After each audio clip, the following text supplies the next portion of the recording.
Chapter 42, Surprise Vizzy. Thanks to the flame mark's manipulations, what awaited them in the main hall was the sight of Ileana, who had just begun pulling her father into stories of what she'd experienced in the inner court.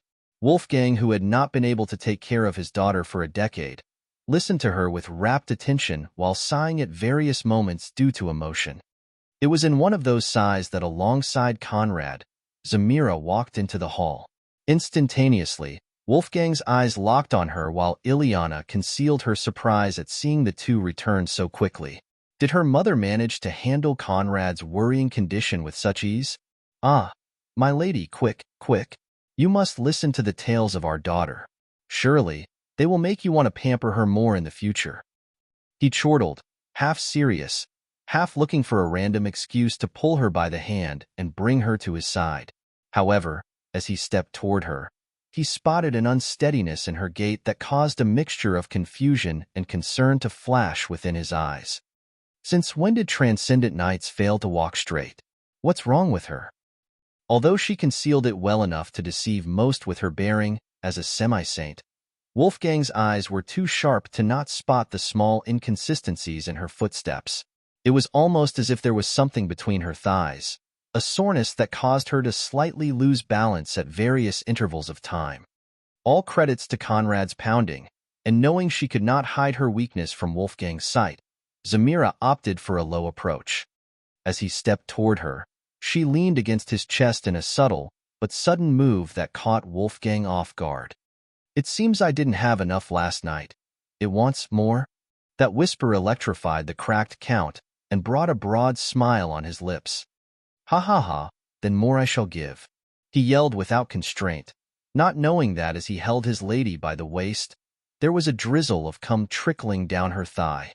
The scene caused Conrad, who stepped aside and walked toward Ileana, to display an impish smile.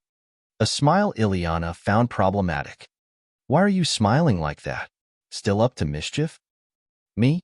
Oh no, I've done enough for the day. No further mischief intended. If you need to blame something, blame your beauty for smiting me and causing illicit thoughts to leap within my mind," he teased, pulling her against him by the waist and pressing his forehead against hers while placing a soft kiss on top of her nose. Unruly rake? Still, she didn't escape his grasp. Instead, she pressed herself tighter against him and warped her arms around his back. That affectionate scene quickly grasped the attention of the household, who looked at the pair's display with mixed feelings. Wolfgang's mood went from heaven to hell in a heartbeat, enormous red veins popping from his forehead. "Even in my presence, that lecherous boy can't restrain himself? Good, very good today. I must teach him a hard lesson and remind him of his father-in-law's might." But then Zamira's warning resurfaced and caused him to bite his lower lip in frustration. "First, I must pull him away from prying eyes." A 21st-century migrator, Conrad didn't find anything wrong with their show. In fact, he believed he was showing great restraint. However, they were breaking every rule of propriety set by the high nobility and the church.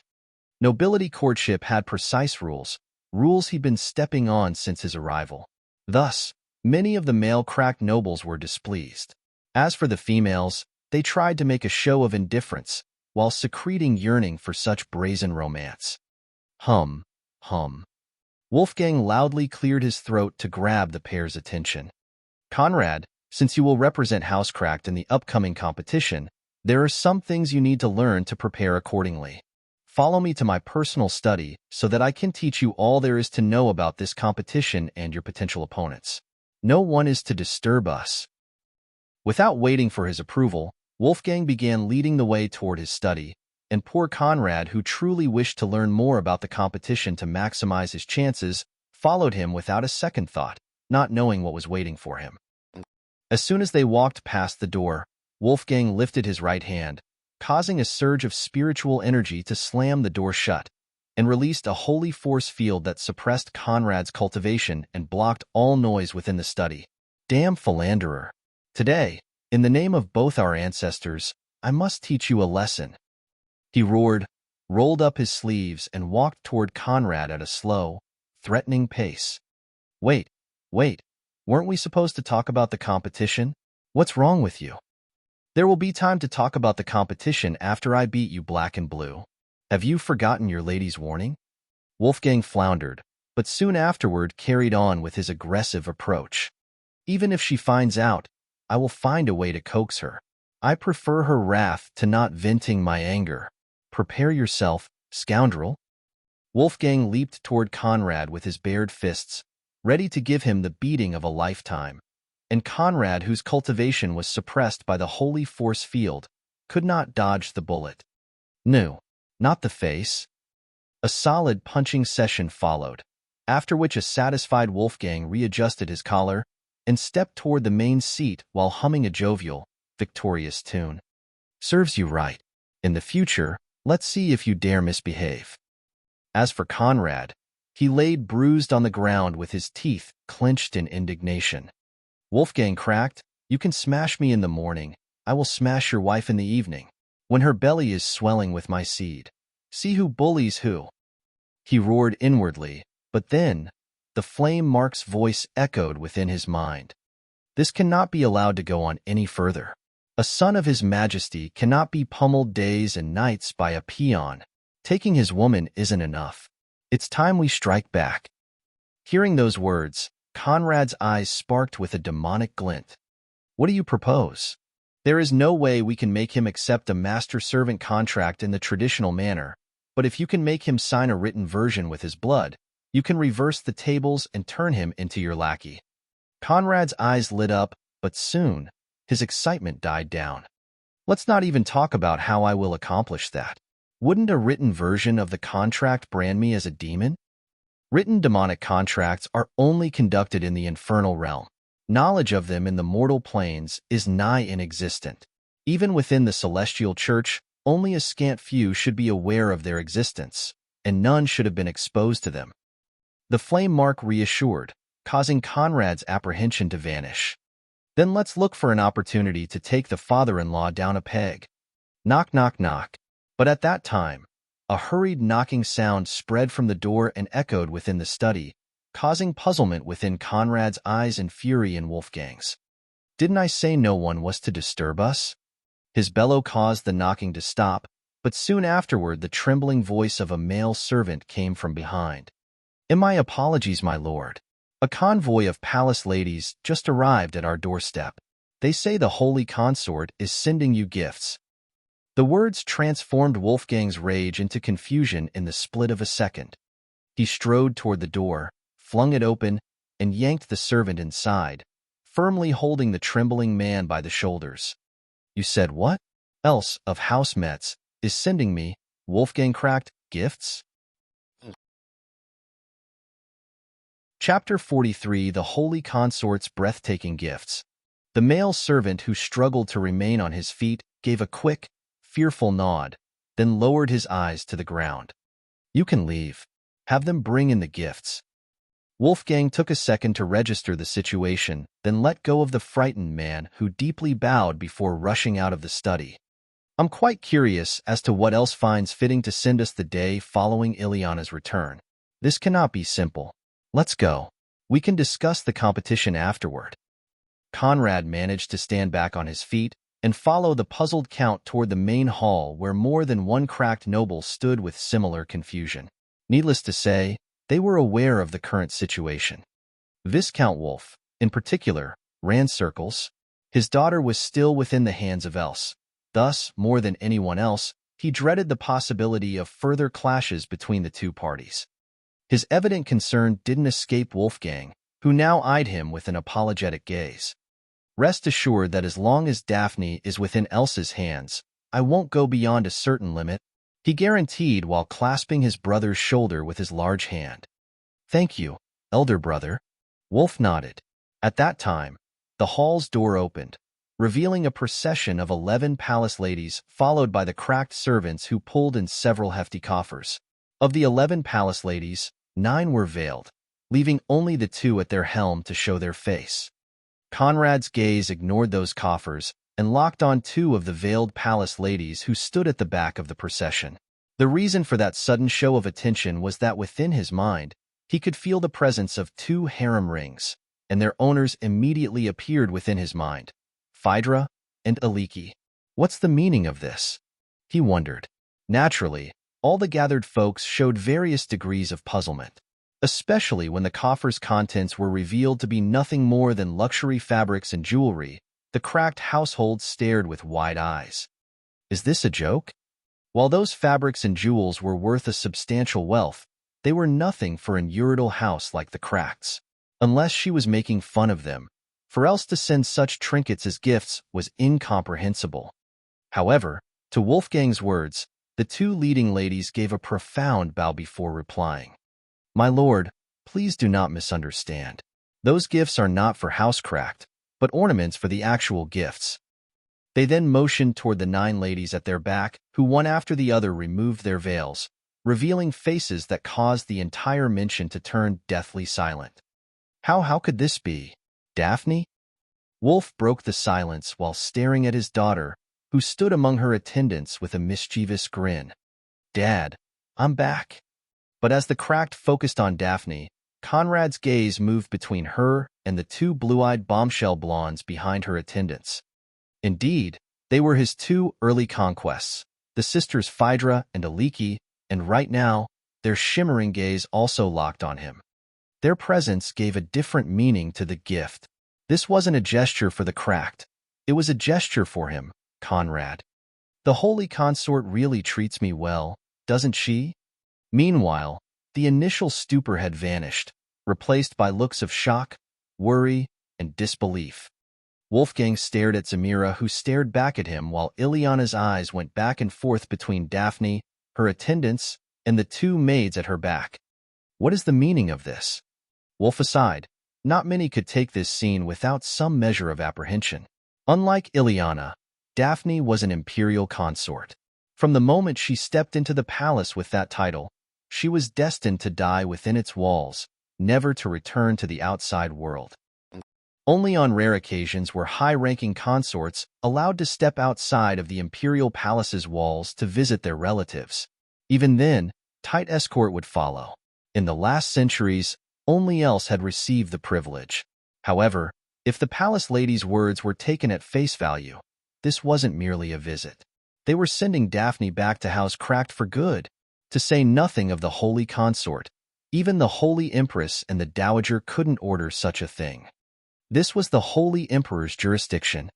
The palace lady at the left then pulled out a golden parchment from which words of golden light shone. Count Wolfgang received the Holy Emperor's decree. Thud. Immediately, the entire Housecracked fell on its knees to receive the Emperor's decree. Daphne of Housecracked is returned on this day unspoiled, but her status unchanged. Once a consort, always a consort. We allow her to spend the rest of her days within the warmth of her familial home, but never will she be able to marry, and we reserve ourselves the right to at any time. Recalled her to the palace. Count Wolfgang, do you accept the decree?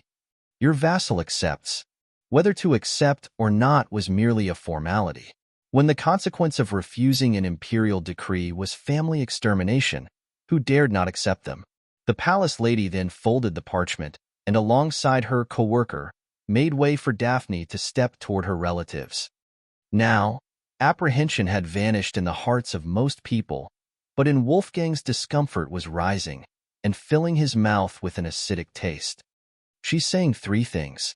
First, she is telling her that although the Empress still controls the inner court, her influence on the Emperor is rising and will soon replace the Empress. Second, she is giving us an opportunity to bury the hatchet and move on with our lives. Lastly, she's warning us that what she can give, she can take, and that what she can take, she can return in a whim. We are hers to toy with as she sees fit. Damnable woman. However, Wolfgang could only say those words within his heart, and even as he rose from the ground, untold frustration shook his powerful body. Was the Emperor this much of a fool? Where was the talent that wrestled the throne from the hands of his elders with inferior forces? Did putting the crown on his head make him muddle-headed? The 2 palace maids excused themselves and left with haste, leaving only Daphne, her 6 attendants as well Phaedra and Aliki to stand in front of the cracked household. As soon as the palace ladies were out of sight, Daphne's eyes glittered with joy, and she strode toward Wolf, who was taking trembling steps toward her. "Daddy, my girl." Wolf stretched out his arms, ready to embrace her, but then the unthinkable happened. Daphne ran past him and leaped into a surprised Conrad's chest, wrapping her arms on his back. "Sniff, sniff, Daddy Conrad.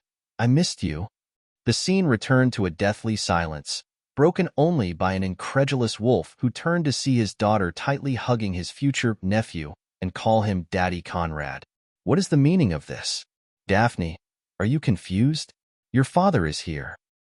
He snapped, but to his great dismay, Daphne didn't even turn toward him.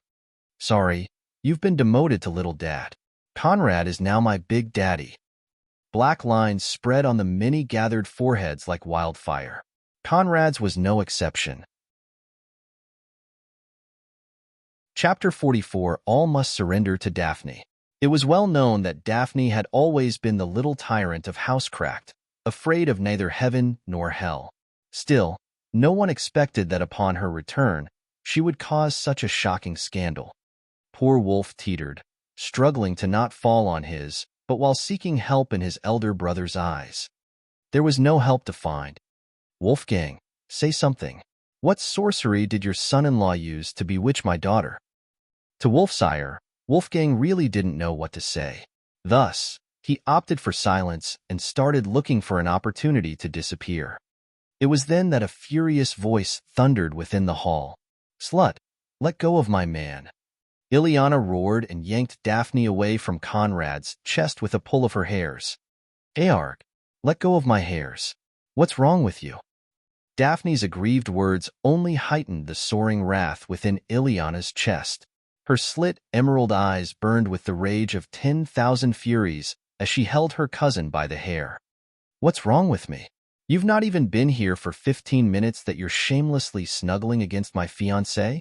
What's wrong with you?" "Fiancé? What? Since when?" Outraged, Daphne sought answers within the eyes of the gathered kin, and only now did she register her father calling Conrad Wolfgang's son-in-law. It seemed that since their night in the palace, Ileana had been working on keeping Conrad for herself, but how could that stop her? "So what if you first got a legal status?" "I screwed him first." "Can you compare?" "I gave him an orgy with 6 gorgeous mature ladies." "Can you compare?" Instantly, the cracked were in an uproar. Even Wolfgang, who was already aware of the events, stared slack-jawed at Daphne's boldness. As for Wolf, his jaw trembled and cold sweat trickled on his forehead. "You said what?" To her father's dismay, Daphne freed herself from Ileana's grasp and rushed back to Conrad's side, wrapping her arms around his right one and leaning on his shoulder. "Yes. Also, I must add that we've done it more than once. Conrad has so much to offer that the party just never ends." Her words and the sight of her rubbing her head against Conrad's shoulder like a docile cat caused the already trembling Wolf to lose balance and collapse on the floor. It seemed he was having a stroke. As for Conrad, the events had evolved too fast for him to react. He knew the girl brazen, but brazen to this extent he could not imagine. This was already beyond the realm of shamelessness. Daphne was insane. However, with a reputation to maintain, he could not display his shock to the outside world and simply adopted an aloof, indifferent stance. Daphne's overbearing words had shattered Ileana's attempt to retake the initiative, and for an instant, she didn't know what to say, so like many others, she turned toward Conrad, hoping to hear him make a statement, but was enraged to see him turning his gaze toward the ceiling as if none of this concerned him. "Conrad, you what? You yourself. Stop making things difficult for my daddy. He's thinking about what kind of scenario we will enjoy tonight." Conrad's forehead creased, but he didn't dare lower his gaze. Meanwhile, Phaedra and Aliki, who stood silent behind Daphne's attendants, were astonished by what they were hearing. Did their master really dare mess with that lunatic of a woman? Truly brave. They wanted to come to his aid, but with their low status and non-existent right to speak, they knew they could only hold their tongues. "Ileana, in any case, I've already said that as sisters, we should share everything. I'm not a greedy woman. As long as you obediently follow me, you will have your share of the big daddy." "Follow you? You should follow me. I'm older and prettier than you. Still, Daphne remained undaunted. So what if you're slightly prettier? My boobs are bigger, and my butt is cavia. At night when the lights are out, what is he going to care about? The face he cannot see, or the large mounds within his mouth, to say nothing of the soft buttocks pressing him? You lose. Zamira was impressed. Ileana staggered. Wolfgang's knees gave out, and Wolf passed out from shame. Earg, Dad, annul. You must annul the engagement. To Ileana's indignation, Wolfgang roared back in rage. Annul what? After what happened last night? We have not even cemented the engagement that you've already given up the fort and allowed the invader in. Now beside him, who can you marry? Ian. Ileana burst into a mixture of shame and tears and ran back toward her room. Victorious, Daphne snuggled tighter against Conrad, who hummed all the random tunes that flashed within his mind while staring at the ceiling as if his life depended on it. The commotion came to an end with Wolfgang storming out and locking himself in his cultivation abode. Wolf was carried toward his chambers while Daphne followed Conrad like a good little puppy with her attendants and the silent sisters at her back. Once they reached his chamber, Conrad asked for the attendants to arrange the gifts and their mistress' lodging and brought Daphne, Phaedra, and Aliki into the room. What is the meaning of this? Why did the holy consort send you back? Also, what are those two doing with you? Hearing his words, the sisters believed he doubted the purpose of their presence and immediately fell on their knees. Master, please don't misunderstand. We've obeyed your words scrupulously and never revealed a thing. But suddenly, one of the holy consort's attendants ordered us to follow Lady Daphne back to House Cracked. We don't know what happened. The clear apprehension caused Conrad to realize his choice of words had caused the two of them to misunderstand him. Stop that. Rise and come sit on my lap, he gently ordered, causing their nervousness to fall. The sisters stood up, stepped toward him, and respectively sat on his left and right thighs. So, you aren't doubting us? Of course not. I'm merely puzzled as to why the holy consort would order such a thing. Though, I suppose it matters not at this point. Seeing him tenderly stroke their hairs, although Daphne wasn't one for jealousy, she felt she was losing ground to those newcomers. I have no idea why either. The ladies just came to my quarters and announced the emperor's decree. I didn't waste time to ponder the reason, packed my things, and left. Daphne wasn't one to get involved in the usual plotting that infested the nobility circles. For her, those were uninteresting things that brought nothing but trouble. There was no enjoyment to have in such boring matters. All right, there is no point in further investigating. If that woman wants to reach me, she will. You can leave. The "you can leave" made Daphne believe that Conrad was sending the sisters away to spend some quality time with her. She was already puffing out her chest and adopting a victorious stance when she saw them rubbing their heads against Conrad's like favored little pets. He wasn't rejecting them. Wait, are you talking about me? Of course I am. I have some catching up to do with my girls. Maybe I will visit you when I'm done. What? The bewildered stare with which Daphne stared at him caused him to go further down that road. Dissatisfied? I was already having problems with that damnable father-in-law, but in less than 15 minutes, you've made sure I would become the public enemy of all the males within House Cracked. It would be a miracle if I can live until tomorrow. To say nothing of the semi-saint Wolfgang. Wolf alone was a fifth-step transcendent knight, and not what the current Conrad could deal with. If he came knocking on his door for accounts, how could he breathe?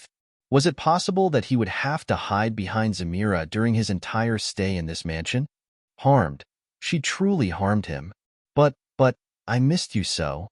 Sniff, sniff. She complained with droplets of tears in her eyes, like a child in a woman's body. However, Conrad wouldn't submit to the tearful play. All right. Tonight I will punish you for your misdeeds. Happy? Instantaneously, Daphne's eyes lit up with joy. Happy. Daddy, please punish me well. Chapter 45 Wolfgang's Disgrace. Like a delighted little deer, Daphne strutted out of Conrad's chambers and returned to hers, not forgetting to sway her hips back and forth to give him a good show. He was now free to deal with Phaedra and Aliki, whom he pulled into his spatial pouch to reveal his true nature.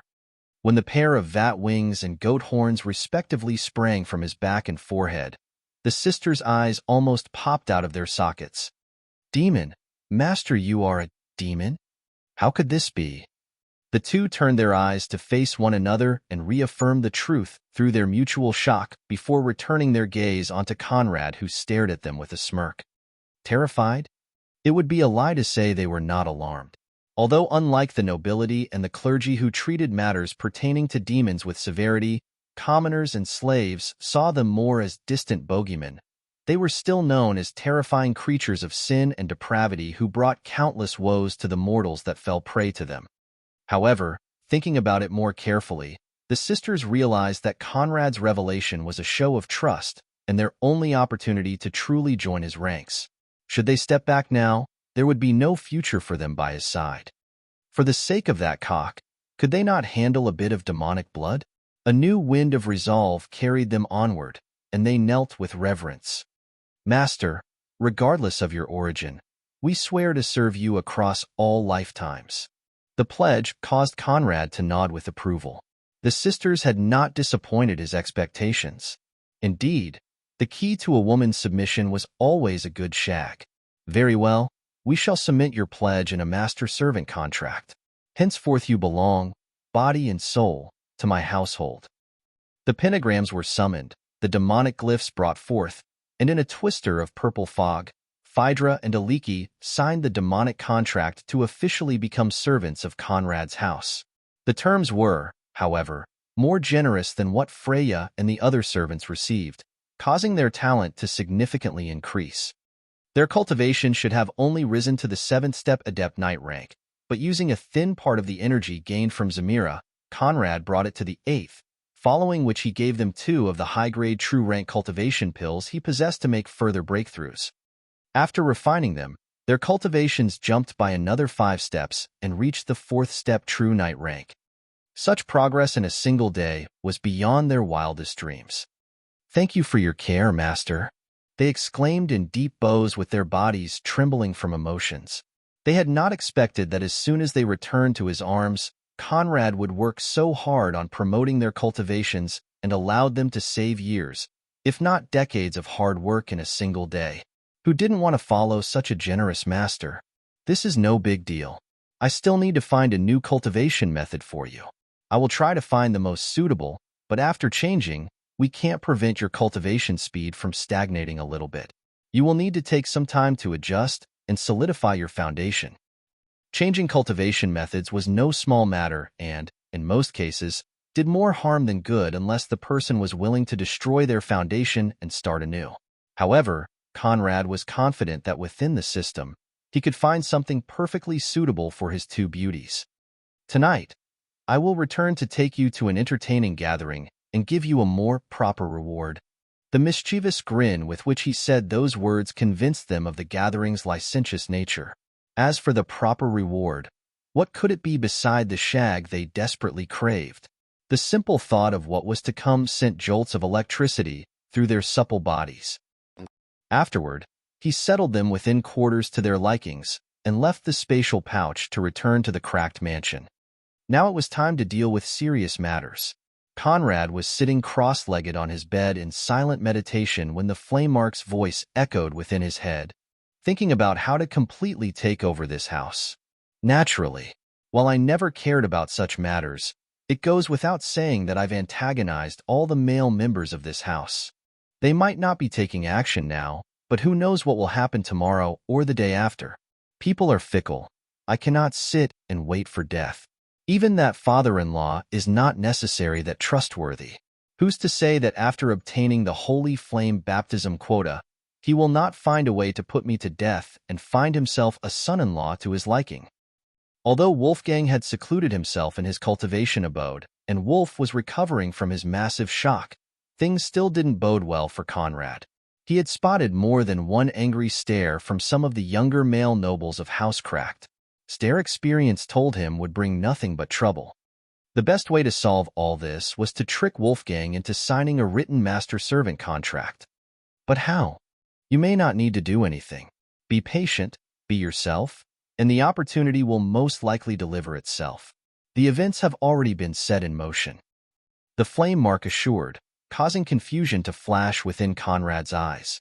However, as he wondered how such an opportunity could just offer itself, Zamira's figure flashed within his mind and brought him immediate enlightenment.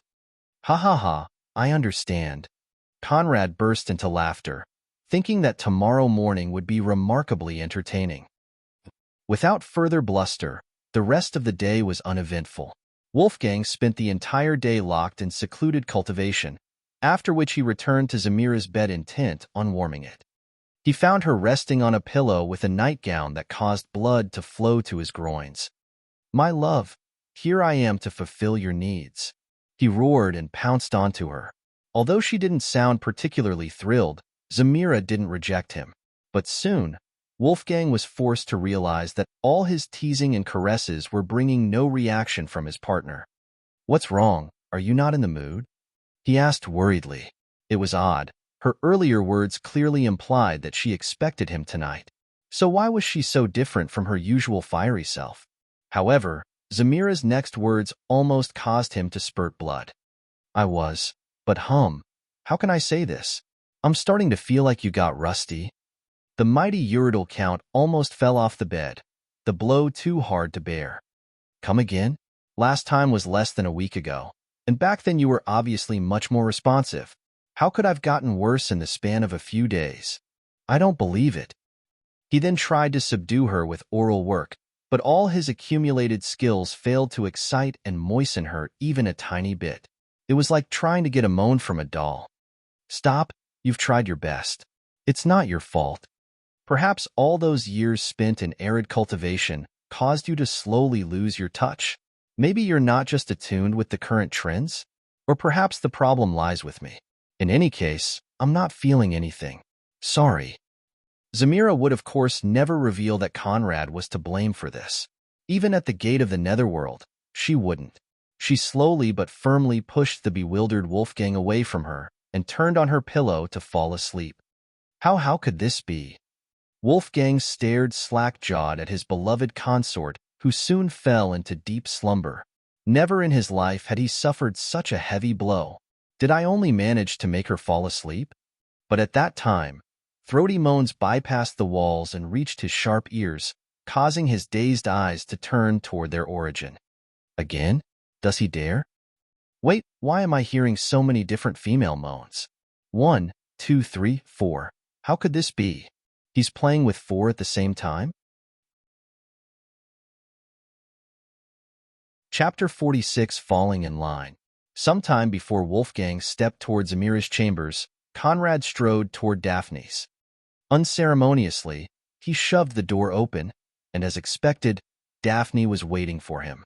She was dressed in a sheer, transparent navy blue negligee and lied on her side with her eyes expectantly locked on the door. Conrad wondered how long she'd been in that position. Well, never have I ever seen someone so eager for punishment. It's because I'm a docile girl that knows her wrongs. So, I've been patiently waiting for Daddy to administrate punishment. Daphne exclaimed with glee, but Conrad, who had seen her perform at her highest level, was no longer alarmed by anything she had to say. Unfortunately, I'm not here for that. Come with me. Huh? Where? You will see, just follow me. He ordered, and without waiting for her reply, spun and walked out. Wait. Daphne yelped while rushing after him. However, as she followed him through the alleyways, she couldn't help but realize they were heading increasingly closer toward Ileana's chambers. YRW-. Shush. Conrad cut before she could finish her words and led her straight toward Ileana's bedroom, which he also shoved open. Ileana, who was having a hard time falling asleep due to her earlier disgrace, was now lying on her back with her eyes staring at the ceiling when the sound of her door springing open alarmed her ears. Who? She snapped and rose to meet the intruder, who happened to be Conrad with Daphne at his heel. It's you? With her? What are you doing here? A palpable mixture of anger and dissatisfaction rose alongside the with her, causing Conrad's lips to curl into a smile. He ignored her interrogation, stepped toward the chair lying in front of the desk in the corner, turned it to face the two puzzled ladies, and Saturday. Daphne, sit by Ileana's side. Obediently, and to Ileana's dismay, Daphne stepped toward the bed and sat by her side. Did you bring her here to bully me? Shush. Conrad silenced and canted his head as if to take a better look at the pair of warring cousins. I've come to make something clear.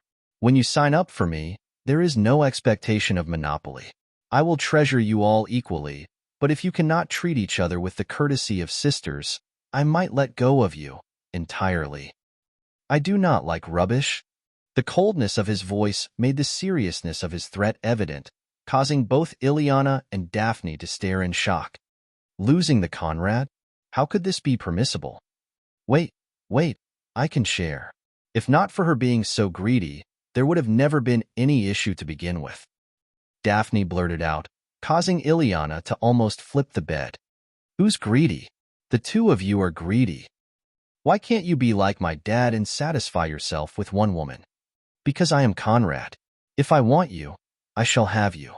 That is my rule. The confidence echoing from his reply caused Ileana to not know what to say. So he helped her. Men who can satisfy themselves with a single woman do so out of fear of losing the one they already have. But I'm not afraid, never have been, never will be, because once you had me, there is no way you can escape my clutches. For me, you will compromise. For me, you will obey. For you can do nothing else. This is my household, and I set the rules. His mild but penetrating tone dressed his words as divine commands they could not resist. Thus, although Ileana still wished to challenge the status quo, she dared not go forward and could only turn a frustrated glare toward Daphne, who just shrugged in powerlessness. Don't worry, I know this is a substantial change for you, Ileana, so I've come to make it easier on you. He pressed his palm against his spatial pouch, causing two beams to flare up. From them emerged Phaedra and Aliki. Without needing Conrad's command, they stood by his side. Let us all bound in mind and flesh. I promise that past tonight your eyes will open to a brand new world.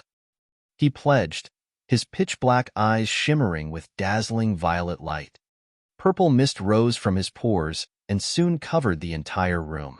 As she breathed in the mist, the tension within Ileana's body vanished and was replaced by growing aching need and desire.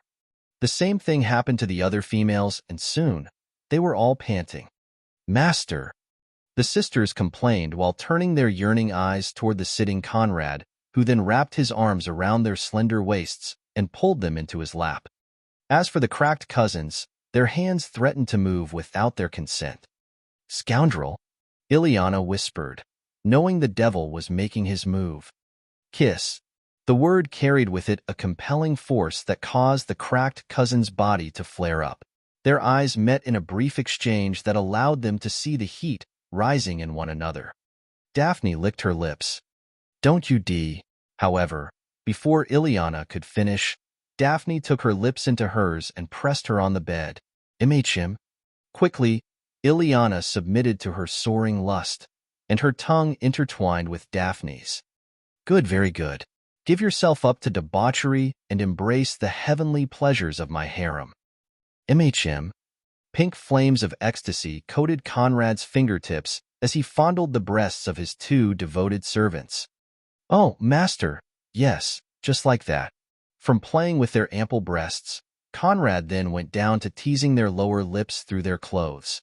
Their moans soon filled the room. Meanwhile, the cracked cousins had already discarded one another's clothes and passionately kissed with their bare bodies pressed against one another. They only broke for small intervals of breaths before restarting their heated connection. They now recklessly rolled on the bed with trails of sexual juice streaking down their thighs and blessing the bedsheets. The sight of Daphne's breasts squashing Ileana's while their tongues intertwined brought another smile from Conrad. Unable to endure his touch, Phaedra and Aliki got rid of their stifling clothes and kissed as much of his face, neck, chest, and lips as they could snatch from one another. Share, Learn to share. To each her part, and then you switch. But driven by the licentious greed caused by his demonic touch, heeding his words was nigh impossible. Without another word, Conrad lifted them by the waist and carried them toward the bed where Ileana and Daphne were still lost in passionate embracing and mutual fondling. However, seeing his shadow appear by their side, they let go of one another and pounced onto him. Phaedra and Aliki respectively held his right and left arm while Daphne grabbed his waist to press her face against his crotch, and Ileana collared his neck. The scene would drive any male bystander mad with jealousy. "I want you. I want you. I want you. I want you. We want you," they exclaimed in unison, eager to abandon themselves to his rod. "Relax, my beauties, you will all have an equal share. But first, you must serve me well." Their eyes glazed with passion and lust. Nothing else remained. In a flash, they shredded his clothes and latched onto various parts of his body. Phaedra sneaked into his back, straddled his waist, and wrapped her small feet around his hardening shaft for a foot job. Ileana went under him and pressed her moistened lips against his balls, kissing and suckling them while trailing the middle of his rod with her tongue.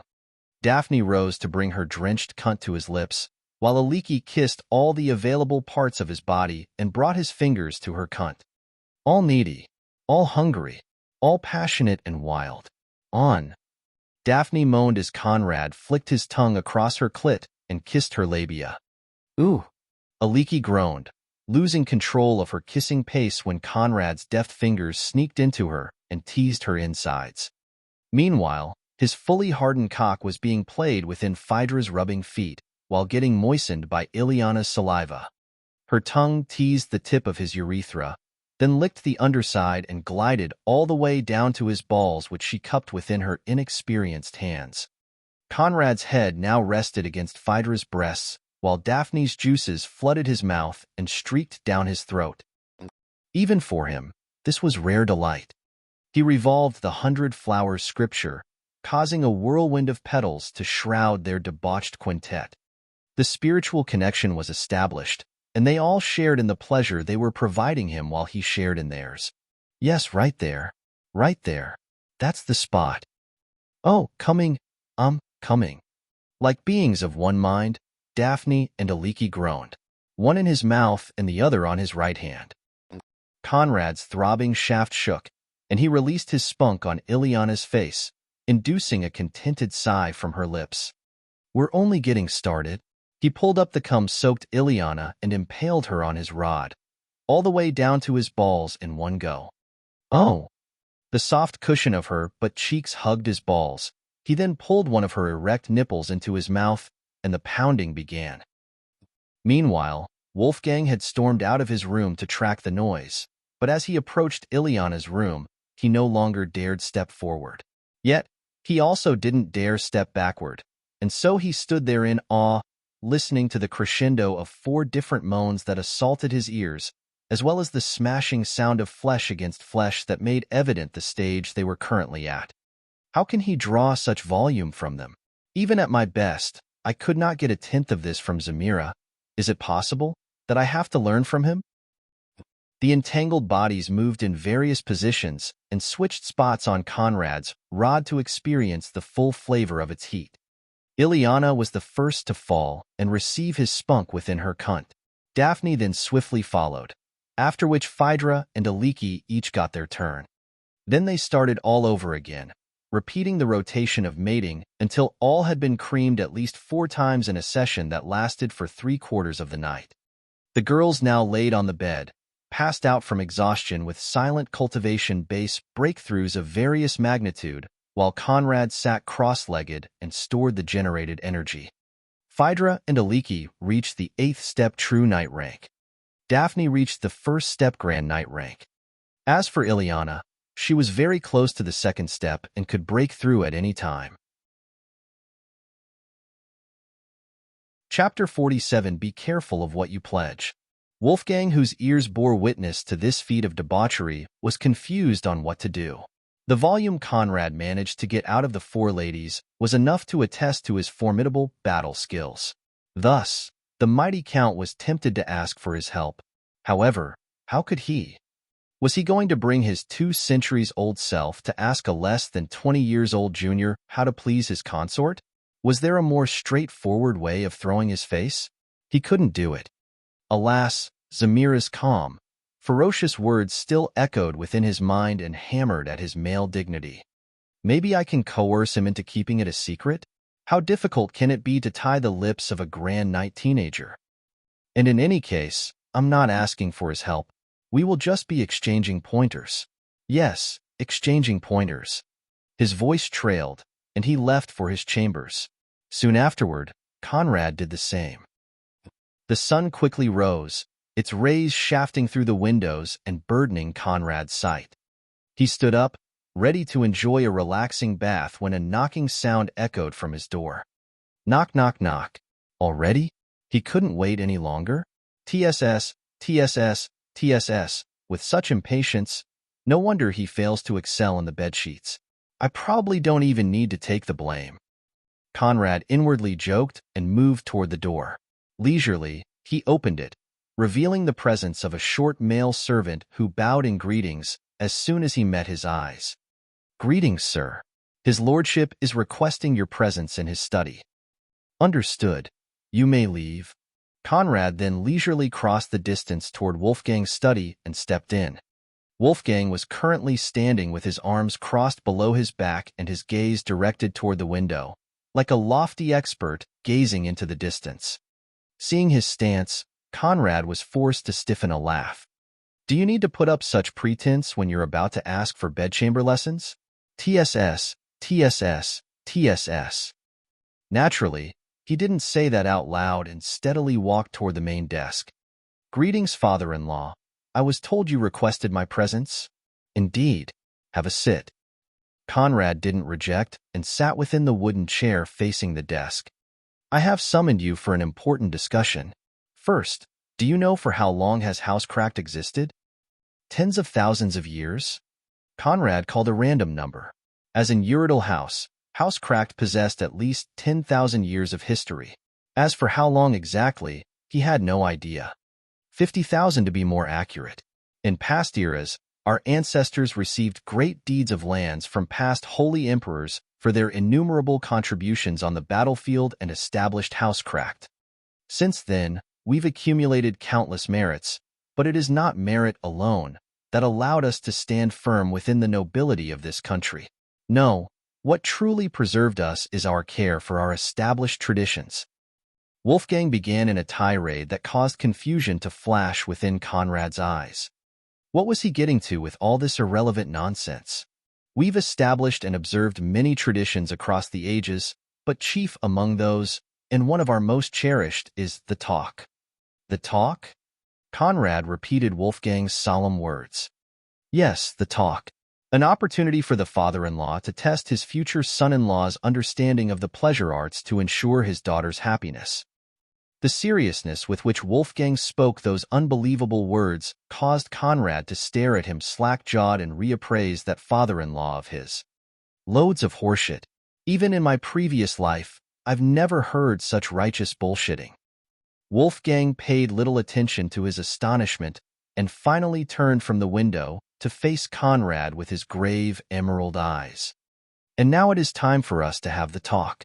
Are you ready for this important test? Wolfgang believed the battle won, and that Conrad would soon reveal all his secrets.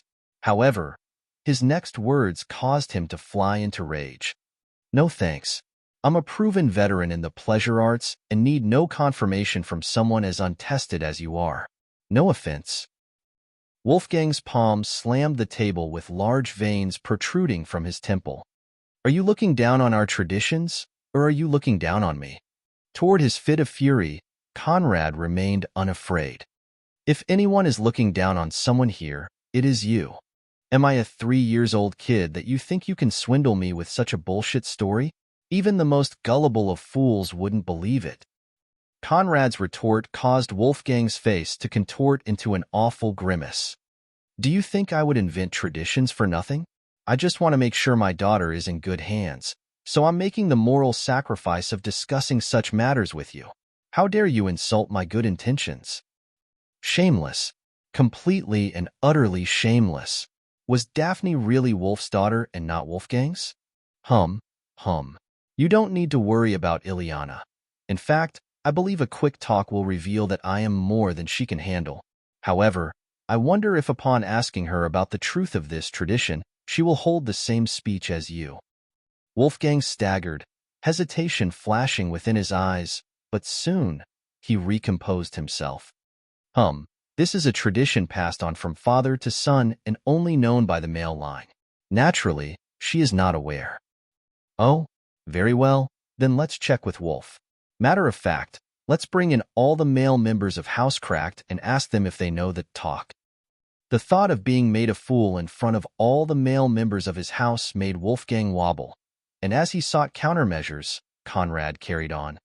Actually, never mind. I have no interest in it, regardless of it being true or not. Bye. With that said, he turned heels and was about to leave when a holy force field released by a fuming Wolfgang blocked his steps. Do you believe that I will beat you senseless? The threat seemed to fly over Conrad's head, and he burst into laughter. Beat if you must. In any case, you need me for the Holy Flame Baptism contest. Until I bring you that quota, no matter what, you cannot harm me. That being the case, who's afraid of who? You. Deceit did not work. Coercion also failed. Right now, only honesty remained. I'm not an unreasonable man. If you honestly tell me why you want my input, I might just help you out of the kindness of my heart. What's the problem? Knowing that he had no other alternative, Wolfgang sighed and fell into his seat. You cannot reveal this to anyone. If you do, baptism or not, I will kill you. Sure. I can no longer please Zamira. Once again, Conrad prevented himself from bursting into laughter, for perhaps if he did, Wolfgang truly wouldn't hesitate to behead him. That's a serious issue that requires special handling, but I can help you. Hearing those words, Wolfgang's eyes lit up. Really? Of course, I have all the degrees and certifications in the bedroom department. You have what? Never mind. Conrad returned to his seat, grabbed paper and ink, then pushed it toward Wolfgang. What are you doing? Preparing a provision to save my ass in case you turn to your blade after receiving my help. Something written by you to hold against you. Wolfgang was startled. Did the boy have to be so overcautious?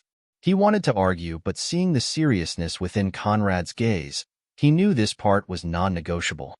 First, what do you want me to write? Nothing much. Just something to put you to great shame should it spread to the outside. I will keep it somewhere safe, but if you adopt a threatening stance, have no doubt that it will first spread within your house, and then within the entire Holy Flame City. All right, dictate.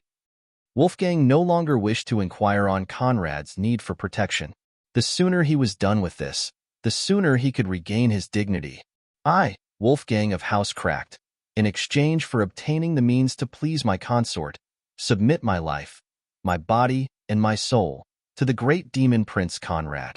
I hereby irrevocably pledge to enter and loyally serve him and his household now and forever. Wolfgang's forehead creased as he heard those humiliating words. Are you messing with me? Who would ever write such drivel? To write or not to write depends on you. Don't forget to sign your name at the end with your blood. We gotta look official. The casualness of Conrad's words reminded Wolfgang that he had long since lost the initiative. So, he could only comply. He wrote every single one of the words, cut open his finger, and signed the paper in his blood name. Done. Now repeat what you wrote so that I know you did it right. Exasperation was rising within Wolfgang's heart, but he still obeyed. I, Wolfgang of Housecracked, in exchange for obtaining the means to please my consort, submit my life, my body, and my soul to the great demon prince Conrad. I hereby irrevocably pledge to enter and loyally serve him and his household now and forever. He exclaimed to show his annoyance, but as he ended the words and returned his gaze onto Conrad's, he could see that a demonic glint had replaced the previous casualness. Conrad's eyes glittered with violet light, pentagrams and demonic glyphs soared, and a whirlwind of purple fog surrounded the two of them. Then I, Conrad of the House of Tauroth, welcome you into my household. Chapter 48: The System's Return. The surge of demonic energy that soon filled the room caused Wolfgang's eyes to widen with fright. The Divine Lords preserve us. You are a demon spawn. As soon as he grasped that reality, Wolfgang summoned his energy battle axe, but before he could hurl it at Conrad's neck, the demonic glyphs dived into his body and finalized the contract. Kneel. Thud. A force beyond his ability to resist burst from within Wolfgang and forced him onto his knees. He dropped his battle axe, which soon vanished in light particles. What sorcery is this? Vile creature, what have you done to me? He roared with bloodshot eyes and soaring hatred. Deceived. He had been deceived and led the world's most atrocious creatures into his house. Like Ileana feared, there was no way Wolfgang could accept a demon within his household. Before asking anything, he would first try to execute them. Unfortunately for him, he no longer possessed the ability to contend with Conrad. No need for such an outburst. You signed a contract to obtain the means to please your woman. Means I shall grant you. Conrad extended his index toward the kneeling Wolfgang and fired a purple beam that dived into his body and surrounded his crotch with violet mist. Soon, glittering demonic glyphs appeared on the Count's little brother. What's this? While it wasn't detectable from the outside, Wolfgang clearly felt the strand of demonic energy swirling within his groins. Odd changes were occurring within his cock, and even his libido was being heightened. My end of the bargain. I can't speak for your oral skills, but at least I can guarantee that you can pleasure your consort, or any woman really, with your rod. Happy? What he had yet to mention was that although Wolfgang now had the means, he would never get the opportunity to use his new tool on Zamira in a lifetime. Meanwhile, Wolfgang felt no delight, and only now did the realization of what had occurred settle within his mind. You made me sign a demonic contract? That was an actual demonic contract? Finally catching on. Yes, indeed. From now on, and until your dying breath, you are a servant of Conrad and his household. Congratulations. But don't worry, I won't make things too difficult for you. Conrad rose from his seat and cracked his knuckles while flashing a wolfish grin. Wait, why are you looking at me like that? Did you have fun pummeling me? Was it sweet? Did it satisfy your vanity? Conrad's words caused Wolfgang to realize that retribution for his earlier actions was approaching at breakneck speed. Don't step closer. Oh, I'm stepping closer. I'm going to beat the living shit out of you. Damn fucker.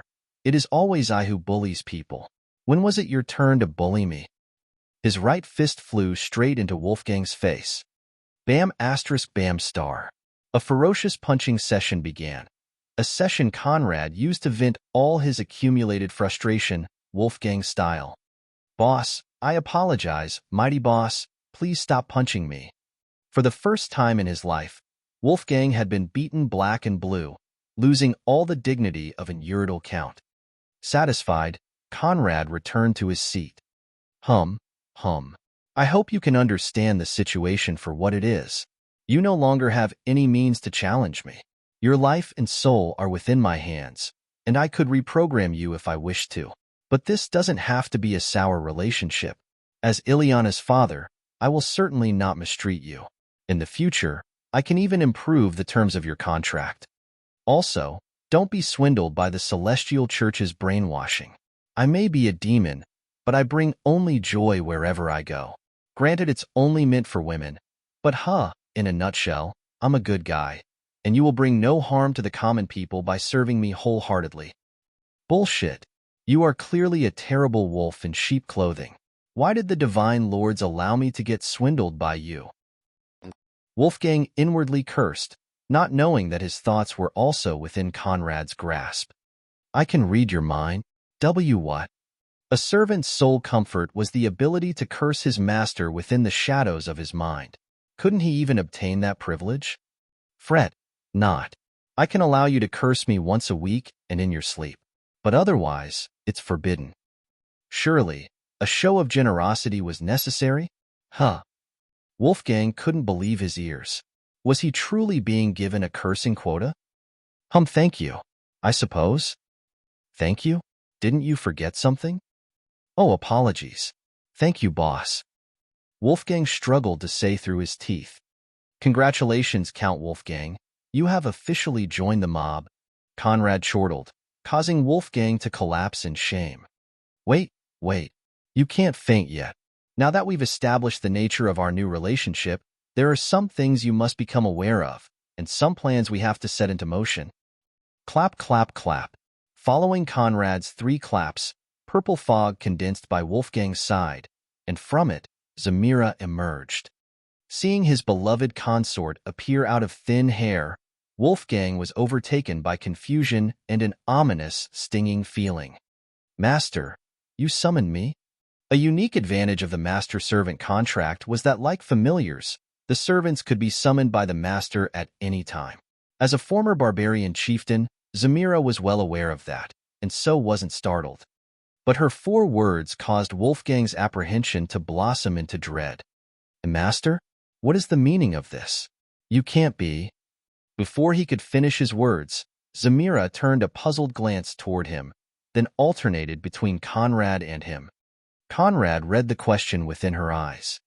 You don't need to be startled. Just like you, Wolfgang is now a servant of my household. Though, I cannot say he wisely traded his freedom. The confirmation only caused more confusion within Zamira, who couldn't understand how Wolfgang could ever sign a demonic contract. It would already be miraculous if he didn't butcher Conrad upon learning of his true heritage. However, it wasn't her place to inquire on the how and why, so she just stepped toward Conrad and silently stood at his right. Zamira, is it possible that he also got to you? No wonder I was played. Wolfgang finally realized why he suddenly became unable to please her. The problem didn't lie with him. She'd just discovered a new realm of ecstasy within the hands of her demonic master. The uncomfortable feeling of a green, glossy hat on top of his head caused him to gnaw his lower lip. There was no fluctuation within Zamira's face. She merely remained stoic by Conrad's side with neither worry nor shame. You can't blame her, Wolfie. After all, she has duties to fulfill. Or did you think that just by treating her well, you could make her forget about her tribesmen and tribeswomen, about the fate they endured and are enduring within this empire? That was slightly unrealistic of you. Fortunately, the first demon to show up to fulfill her wishes is me. Otherwise, Conrad softly pinched Zamira's left butt cheek, causing red to flash on her face as she stifled a yelp. Wolfgang's heart was now a wrecked mixture of sorrow and fury, half toward Conrad and half toward himself, for he soon realized he had deceived himself. He believed the decades spent together and the affection shared could make Zamira forget about her tribe's fate and its remnants. Deep down, he knew it was impossible, but he still clung onto the vain hope that time and the warmth of a new family would wipe off the past and allow her to truly put her barbarian life behind to just be his lady. But he was wrong. She'd never forgotten and was always looking for an opportunity to recover what she'd lost. Do you resent me? He asked in barely audible words. As the leader of the army that saw the end of Zamira's tribe, if there were a list of people to loathe, he would probably be at the top. Thinking of that possibility, his mouth soured. Her next words, however, alleviated some of his bitterness. Back then, we merely were of 2 opposing sides. Had we been victorious, your army would have been cleanly slaughtered. I can't blame you for what happened because although you defeated us, you didn't humiliate us. At least not of your own volition. What followed was beyond your ability to control. I understand your plight and do not resent you. Thus, I hope you won't resent me for doing what I must. A sigh escaped his lips, and he had nothing more to say. Now that we've made our stances clear, I have good and bad news for you, Wolfie. Bad news, now that Zamira is mine, you can never touch her again. I don't share with anyone besides myself, so you can be her man during the day, and I will be her man at night. Wolfgang almost spurted blood. Good news, I have a fair number of female targets for you to snatch. You might even be able to make your own mini-harem of married ladies. Now Wolfgang's eyes widened in confusion and disbelief. What? You heard me right. I initially planned to use money and some manipulations to recover the Borks and tribeswomen within House Schuner and House Henlein, but I've changed my mind. Since you created the problem, it is only right you solve it. As we speak, House Schuner's wealth is dwindling, and in about 3 days, they should lose a third of it. I want you to use that opportunity and the resources at your disposal to take over their house. Start with Count Wilhelm's beloved wife, no doubt, the mixture of their dwindling assets. Your mighty name and cultivation will make her more open to suggestions. Make her yours and use her as an insider to seize the rest of her husband's assets. House Henlein will be a tad bit more difficult since you will need to create all the opportunities. However, I have no doubt that a third-step semi-saint can easily subjugate a house whose strongest cultivator is but a seventh-step transcendent knight. When their houses are ours, whatever we want, we can take. The ease with which Conrad ordered those corrupt deeds took Wolfgang aback and made him reevaluate the callousness of that boss/son-in-law of his. Yet, although he didn't wish to stoop to such low actions, Conrad's words echoed like supreme commands he could only obey. Yes, boss. Don't forget to act with discretion. Anything is fine as long as you alarm neither the Von Jürgen nor the Holy Flame Church. We're not ready for their attention yet. Oh, and of course, honor my name and fuck their women senseless. Afterward, Conrad obtained Wolfgang's talent and browsed through his memories to learn all he needed to regarding the competition. It was divided into 2 parts. The preliminaries conducted within a spatial world of the Holy Flame Church and the actual battle contest between the young nobility. There was an age limit of 50, which in the Holy Flame Empire's high nobility could only be regarded as the youth, and a certain number of quotas, depending on the family's highest-ranking noble's title. The rest of the days were mostly uneventful. Conrad used Wolfgang to make the rest of House Cracked fall in lines and become its true master, while days and night he would enjoy the company of his various beauties, both in the outside world and within his spatial pouch where another part of his harem resided. And on the night preceding his departure for the competition, a voice boomed within his mind. Yo, host. I have returned. Missed me? Update completed. Now that the host has proven his dedication to the quest of harem building, it is time we turn to a supporting role and grant him ample time to make his choices while giving him tasks meant to not only build a harem but establish his dominance over this world. Main quest, Level 3 Initialization. Chapter 49 New Quest Forma. Main Quest, Level 3 Initialization. Part 1. Conquer 10 Beauties of the Adept Rank. Part 2. Obtain a net worth of 100,000 purple crystals. Part 3.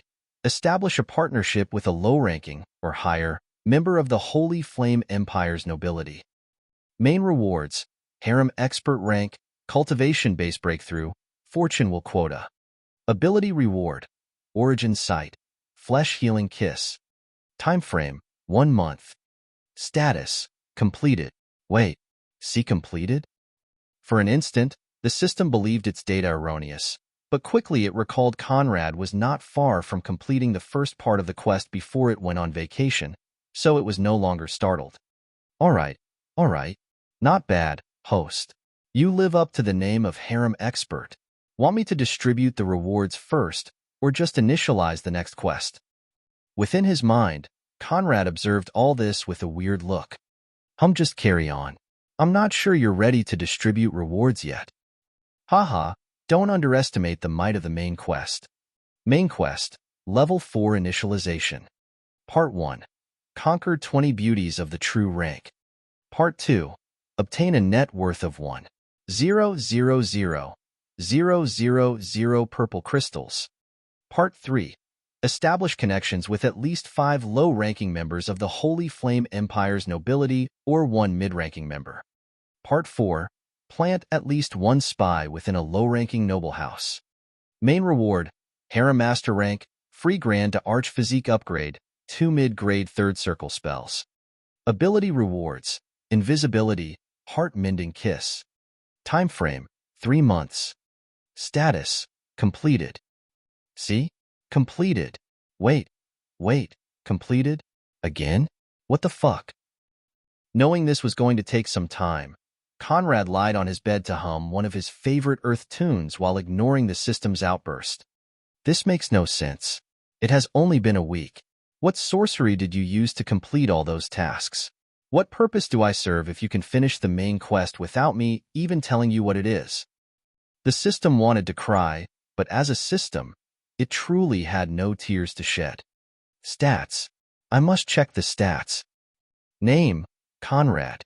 Rank, Harem Builder. Cultivation level, 1st step Grand Priest, 6th step Grand Knight. Race, pure-blooded incubus. Physique, Grand Primal Physique, Transcendent level and Zoo Beast Physique. Attributes, light, fire, water, storm. Acquired abilities, body regeneration, ecstasy fingers, ecstasy clouds.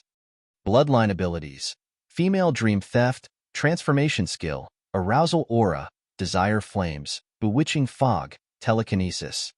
Harem number, 23. EXP, 12. 373, 225. Holy moly, you've been working hard. As a top-level beauty of the 6th step Transcendent Knight rank, Zamira alone was worth 12,000,000 EXP. Therefore, the numbers didn't surprise Conrad. It was now time for the 5th level of the main quest, and this time Conrad didn't believe he could complete it with his current achievements. Very well. The system's voice turned serious. Main quest, level 5 initialization. Description. Congratulations on becoming a harem master and making the preliminary arrangements to establishing your faction within this world. At this point, you probably have enough women and resources to enjoy a life of luxury and ecstasy. However, that is not what we want. We want the supreme altitude. Unless you are supreme, unless you rule the entire world, how can you truly protect your beauties? Therefore, it is time you embark on the road to not only build the world's greatest harem, but also establish your dominion over the entire ancient crystal world. Level 5 objectives. 1. Conquer 40 beauties of the grand rank. 2. Obtain a disposable income of 100 million purple crystals. 3. Take full control of 3 mid-level noble houses. 4. Conquer a noble imperial consort. 5. Obtain the full support of 2 influential figures, or more, within the inner court. 6. Establish a black market both in the inner court and in the Holy Flame City. 7. Achieve all these without letting the name Conrad spread within the Holy Flame City.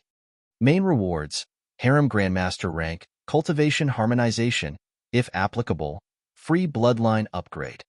Ability rewards, harem tolerance programming, or perfect polygamy art. Time frame, 6 months. Now that's a tad bit more difficult. The first 3 parts of the quest were the easiest to fulfill. In 6 months, Conrad had no doubt he would be way beyond the first 2 requirements. As for the third one, he already set Wolfgang on the path to complete it. By the time House Cracked successfully took over the Schuner and the Hin line, that condition would be satisfied. However, the remaining 4 parts were much more problematic. Unlike the other imperial consorts, noble imperial consorts ranked very high, just below the Holy Consort, and were among the few to frequently receive the visit of the Holy Emperor. There were only 2 of them, and each possessed great backgrounds. Yvonne Voigt, the 6th prince's mother and the daughter of Sovereign Prince Hubert Voigt. Anke von Jürgen, mother of the Crown Prince, and cousin of the Holy Emperor. They were both high-level semi-saints and possessed at least one saint as backer. Conrad's power wouldn't have much effect on them. So, he could only do it the old-fashioned way, and he would still need to avoid getting caught by the Emperor. If I can complete Part 4, Part 5 should not be difficult. Part 6 will rely both on House Cracked and on my connections within the inner court. As for Part 7, you can say it's simple, or you can say it's difficult. In a nutshell, I must do all these from the shadows without obtaining any fame linked to the name Conrad. This time, although it finally had grounds to feel elated, the system didn't take the opportunity to tease him. When I return to the inner court and obtain more information on those 2, I can choose my target. In any case, you can distribute the rewards. The system didn't delay, distributed the harem rings and new abilities, then caused Conrad's cultivation to go from the first-step Grand Priest to the sixth-step Grand Priest. As for his martial cultivation, it didn't budge. Why did my spiritual cultivation experience such a large leap when my martial cultivation didn't improve even a little bit? Starting with the sixth step of the Grand Rank, you can't get any cultivation boost from me. I used your martial quota to make your spiritual cultivation equal to your martial one. I know it's difficult, but in the future, try to keep it even. It's important to set up your divine foundation. On a side note, if you choose to accumulate spiritual energy, I can now split it evenly between your martial and spiritual cultivation if you so wish. With that new tool, you shouldn't have to worry about staying even. Conrad had nothing else to say and began weighing his options. First, his physique, then his bloodline. Conrad stepped into the system and assessed the costs. Grand to Arch Primal Physique Upgrade, 1/3 the original price, 100,000 EXP. Pure-Blooded Incubus to Dreamweaver Upgrade, 1/2 the original price, 500,000 EXP. It seemed the discounts given for having the previous level were getting lower with the upgrade's rank. Fair enough. Conrad was about to make the exchange when the system's voice echoed within his mind. After the update, one of the features unlocked is the ability to improve those wearing the harem ring. I recommend you first assess the costs of training your harem before making the purchase. A few days of preparations will do no harm. The stats of the ring bearers will also become available. There were many harem rings to give and many girls to plan for. It would be a lie to say Conrad had it all figured out. Thus, he chose to step back. Very well, I will just do the free physique upgrade for now. After I get a better sense of what my girls need in terms of upgrades, I will spend all that EXP. EXP hoarding is never a bad option. You can also try to find out what thing you can trade that would give you a serious economic advantage in the outside. For example, rare alchemy recipes that don't exist in the outside but are readily available here if you can pay the cost. Alright, show me the fortune wheel. As soon as Conrad gave the instruction, a gargantuan jade wheel appeared before him. On it was displayed the names of every cultivation method, artifact, and item available within the system. There were different symbols depending on the object's nature, which made classification simple.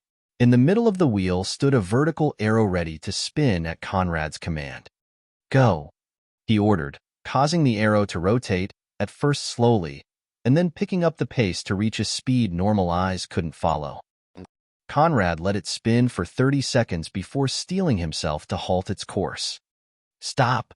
The arrow slowed down and gradually stopped in front of a case that caused Conrad to fly into rage. A fucking recipe? Damn system, why did you curse me? His eyes stopped at the herbal illustration used for recipes, and he didn't even bother checking the name before getting enraged. However, when his eyes rose and fell onto the recipe's name, he staggered and almost fell on his rear. No way. Those actually exist? As for the name that caused such shock within Conrad, recipe, semi-holy elemental baptism. Chapter 50 Last Preparations and Departure. It was common knowledge that the 5 branches of the Celestial Church each possessed their own baptism that stemmed from the original elemental baptism. Not only did those baptisms drastically improve constitutions and innate comprehension skills, but they also unlocked matching attributes. However, only in the main seat of the Celestial Church could a full elemental baptism be obtained. Alas, those with the qualifications to receive the blessings of the Celestial Church were few and far between. At the very least, having a saint as immediate relative was necessary. Thus, although it was only a semi-holy elemental baptism, Conrad couldn't hide his surprise. Didn't this mean that he could exchange the recipe of a holy elemental baptism from the system? The recipe flew into his mind in light particles, showing all the required ingredients to set up the baptism, but he paid it no heed. Summon the recipe board. I must check costs. The system executed his order. The fortune wheel vanished and was replaced by the board recording all the recipes as well as their costs. Conrad directly went down to the Holy Rank recipes and after browsing its content for an instant, locked his eyes on the name he'd been looking for. Holy Elemental Baptism Recipe 150 000 000 EXP 150 000 000 EXP. I would need to sleep with Zamira for 13 nights to get that much EXP. I don't have that much free time. To prevent abuse, there was a cooldown of 1 day for EXP farming through sexual intercourses. Therefore, no matter how many nuts he burst within one of his beauties, she would only count for 1 EXP gain until the reset. His eyes then moved toward the semi-holy recipe section for a brief stop, then went up to the transcendent recipe part. Semi-holy Elemental Baptism Recipe 15 000 000 EXP. Transcendent Element Baptism Recipe 1 500 000 EXP. Arch. The final stop was the true rank. Below that, there was no baptism available. Conrad was both delighted and annoyed.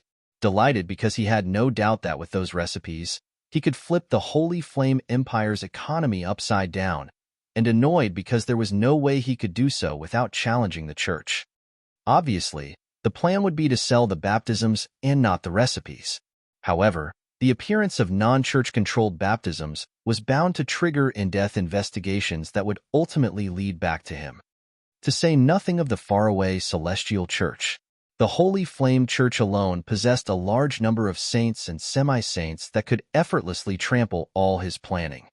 He frowned, faced with the frustration of having obtained a treasure but not being able to make full use of it. The only option now is to find a scapegoat. A mighty saint in opposition with the church willing to shoulder the pressure and split the profits evenly. But where can I find such a person? The best option was someone that had nothing to do with the imperial family or bore little grudges toward it and the church. Beside the von Jürgen, only the 3 sovereign prince houses possess saints. Of the 3, Conrad directly excluded the Kvass. They were a cadet branch of the von Jürgen with many of their elders within the church. The Dowager was the perfect example of that. Then there was the Metz who stood in total opposition with the church. Unfortunately, the grudges were too deep. If such a baptism appeared controlled by the Metz, the church would show no consideration for face and use all its resources to exterminate them in one go. The only option left was House Voigt. Although his daughter was a noble imperial consort, Hubert Voigt was known not to have great affection for the Holy Emperor and prevented the church from meddling with his house's matters. He was the best partner for this particular business. Alas, to say nothing of discussing terms, Conrad didn't even have the qualifications to meet him. He sighed, used his free upgrade quota to improve his primal physique to the arch rank, grabbed his 2 free mid-grade third circle spells, and left the system. Returning to the comfort of his bed, he spent what remained of the night in silent cultivation and at dawn, stood up to join the convoy heading toward the competition's location. The leading members of House Cracked had already gathered at the mansion's gate. Among them were 3 youths with the usual green hairs and slit eyes of the Cracked kinsmen who patiently waited for Conrad's arrival. Those 3 were House Cracked's other champions. They were almost 50 years old, and 2 had reached the 7-step Grand Knight rank, while the last one had reached the 8th step. They were House Cracked's most outstanding juniors, but today their only purpose was to fill in the blanks. As a count-level house, the Cracked were entitled to 4 participants. But in Conrad's view, the other 3 served absolutely no purpose, so he initially didn't intend to take them with him, but Wolfgang managed to convince him of doing otherwise. Although those 3 cannot be of great use when confronted with the children of margraves and dukes, they can at least alleviate your burden during the first part of the competition. More importantly, they help us avoid the massive loss of face that comes with having only one contestant. Said coarsely, they are necessary fillers to preserve our house's dignity. We can't afford to give the impression of decline to the other high nobility houses. Fine, but they are on their own. Worry not. Although their chances of getting to the second round are slim, they should have no issue protecting themselves. Conrad understood the man's plight and didn't bother with the trifles. As for the 3, hearing that brief exchange, they almost spurted blood. Their cultivation was above Conrad's, However, it now seemed like he was the one having to babysit them. Outrageous. They couldn't understand why their house head had suddenly become so deferential toward that teenaged boy. It was almost as if he'd become his servant. So what if he was gifted? Could talent alone command such respect from an Uridal count? Preposterous. However, anger was one thing. Acting upon it was another. Even if they possessed 10 times the courage, they still wouldn't dare oppose the will of Wolfgang Cracked. Ileana and Daphne stood by the main carriage's side with clear annoyance in their eyes. Why do those needle-dick waists get to go while I don't? It's unfair. I want to go, Daphne yelled, causing the gathered folks to lose balance and the three concerned to fall face first. Daphne, how dare you? What? I'm only telling the truth. Not only are you 3 needle-sized, but you also have 0 endurance. It only takes a few thrusts in your butts to make you come like inexperienced little teens. Decades of existence and only worth so much. My strap-ons were wasted on you. Their cheeks burned, and their wives nearby looked at them with disdain. Those 3 were among Daphne's victims back when she terrorized Housecracked and received her deep affection at more than one occasion. Initially, they believed they could control the situation, but she subdued them with powerful narcotics and had her way with their rears. That deep shame was ingrained within their hearts, but they didn't think that before they could find a way to retaliate, she would expose that dirty secret. From now on, they could no longer stand straight within Housecracked. Alas, there was no place for them to hide. Otherwise, they would have already vanished from the scene. Daphne, restraint, Conrad commanded, causing Daphne to stop her bullying and turn into an adorable pet with beady eyes. Yes, Daddy, you too can follow me to the competition site, but your cultivation is far too low to participate. You can only support me from the sidelines. Conrad then used his transformation skill to turn into a green-haired youth with similar features to the Cracked and stepped into the main carriage. His words caused the Cracked cousins to clench their fists in frustration. The realization that they didn't have the skills to share his burdens causing discomfort within their chests. Ileana, in particular, found it hard to swallow as she was the reason for his participation in the competition. Still, no matter how harsh, it was the truth. In this competition, Grand Knights like them would be all over the place. As for the leading characters, it would be the less than 50 years old Archknights of the Margrave and Duke level houses.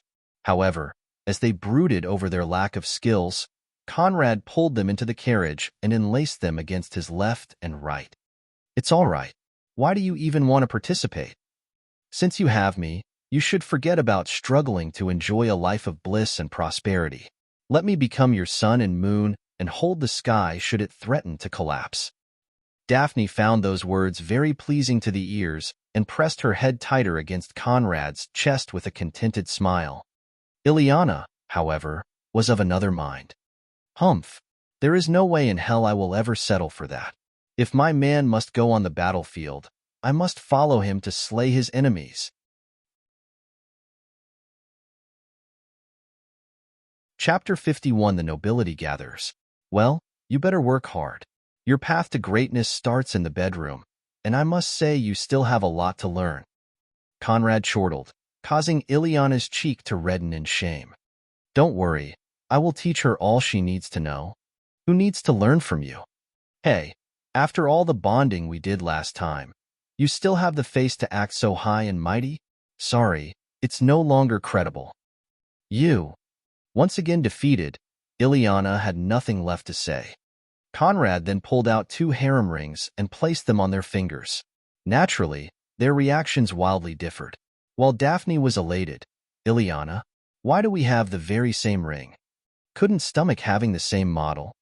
It's my show of equal love. How can I say I love you all equally without giving you the same rings? Naturally, they are not just ornaments. They also allow me to stay connected to you and will alert me if anything happens. Daphne cared very little about the ring's extra abilities. Rather, it was the thought of receiving her first gift from her Conrad that caused butterflies to flutter within her stomach. Ileana wasn't so easily coaxed. Isn't that a spying device? I knew you shameless, but I didn't know you possessive. Why not just call it security? If you don't want it, you might as well give it to me. 2 is better than 1. Daphne offered, causing Ileana to firmly grasp her ring finger as if to protect it from thievery. When did I say I didn't want it? Scram. Efficient. Daphne's efficiency truly knew no bounds. Impressed, Conrad gave her a pat on the head. She took that as an invitation and started unbuckling his belt. What are you doing? Getting my daily dose of milk. I don't know how long that contest will last, so I must make some provisions. Her clear, righteous tone caused Conrad to burst into laughter and Ileana to wonder where she got all that shamelessness from. Ha ha ha, all right, make as many provisions as you want.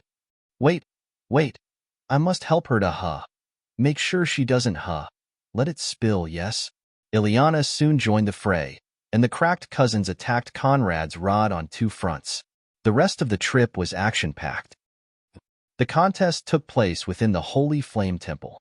As the main seat of the Holy Flame Church and core of the Divine Flame Lord's faith, the temple was a massive edifice that stretched across several square miles and stood at almost 3,000 feet.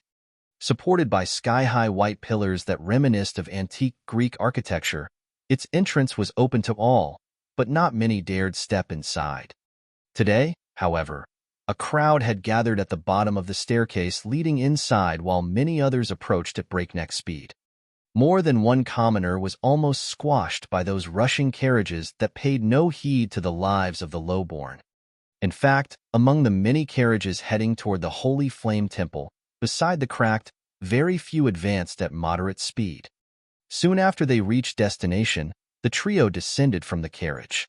The first thing to seize Conrad's attention was, of course, the Holy Flame Temple. In his past life, he had never seen anything like it. Dazzling white flames coiled around the high pillars and serpentine arcs, while a large white ball floated on top of the massive domed roof, emitting pure white mist and light that swirled around the temple and gave it an air of divinity. To say nothing of Conrad, who witnessed it for the first time, even Daphne and Ileana, who'd already seen it before, were awed. It was the tallest building within the Holy Flame Empire, and it was rumored that on its highest floor hid the country's greatest powerhouses. But as they basked in the temple's glory, a mild voice echoed from their side. Isn't this Housecraft's team?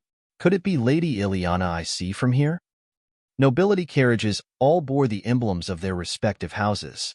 Thus, they were easily identifiable. The voice came alongside tranquil steps and caused the trio to shift toward its origin.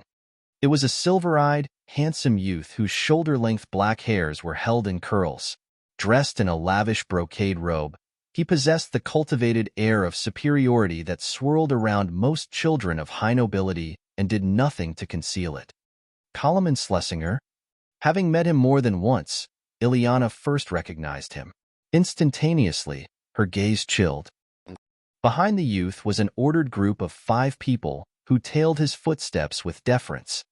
Conrad activated his origin sight and swept the team with his gaze. The results were impressive. 46 years old, 2nd step Arch Knight, Winged Serpent Race. The rest are all between the 9th step Grand Knight and the 1st step Arch Knight ranks. Conrad excluded, this lineup was enough to crush the Crack's team with confidence. However, Kalaman's gaze never glanced toward Conrad, remaining locked on Ileana as if eyeing a prized possession. It's been a while, Lady Ileana. Once I heard of your return, I instantly wished to welcome you with warm gifts. However, I had to delay my visit due to my father's insistence on joining this competition. I hope you can understand. His words would cause bystanders to believe there was a long-standing relationship between them, or at the very least, a form of friendship.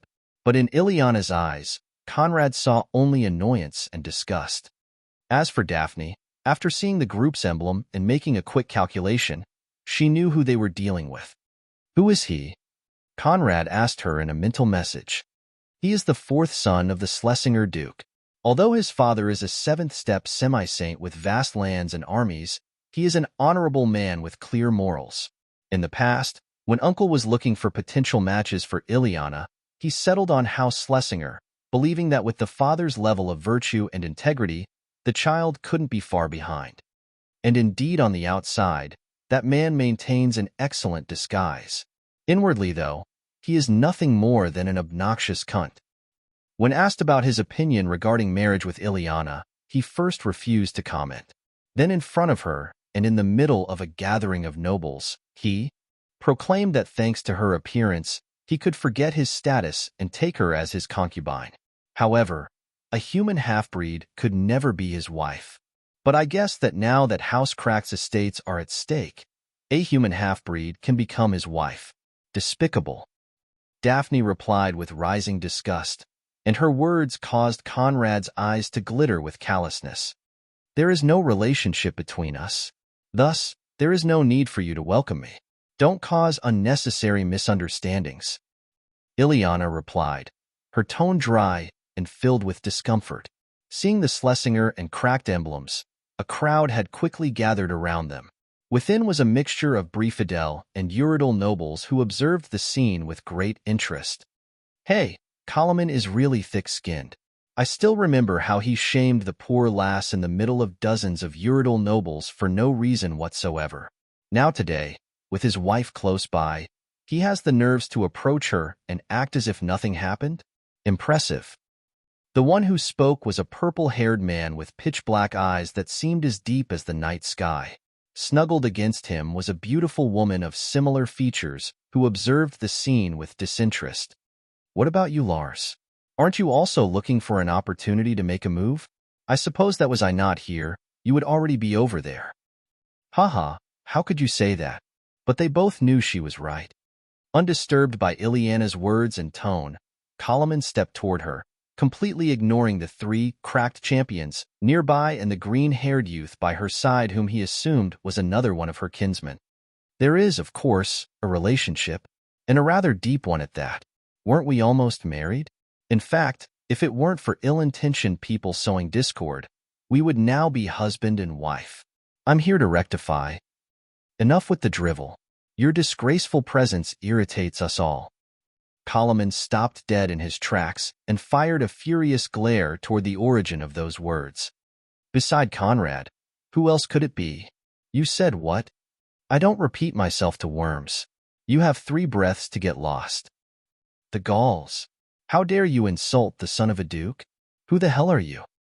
Conrad sneered and channeled his spiritual energy within his fist. The one who will make you fly. Those words caused Kalaman to fly into rage and throw a palm at Conrad's face. But before he could reach it, Conrad sidestepped, letting the palm graze his cheek while sending a full-force punch right into Kalaman's face. Crack!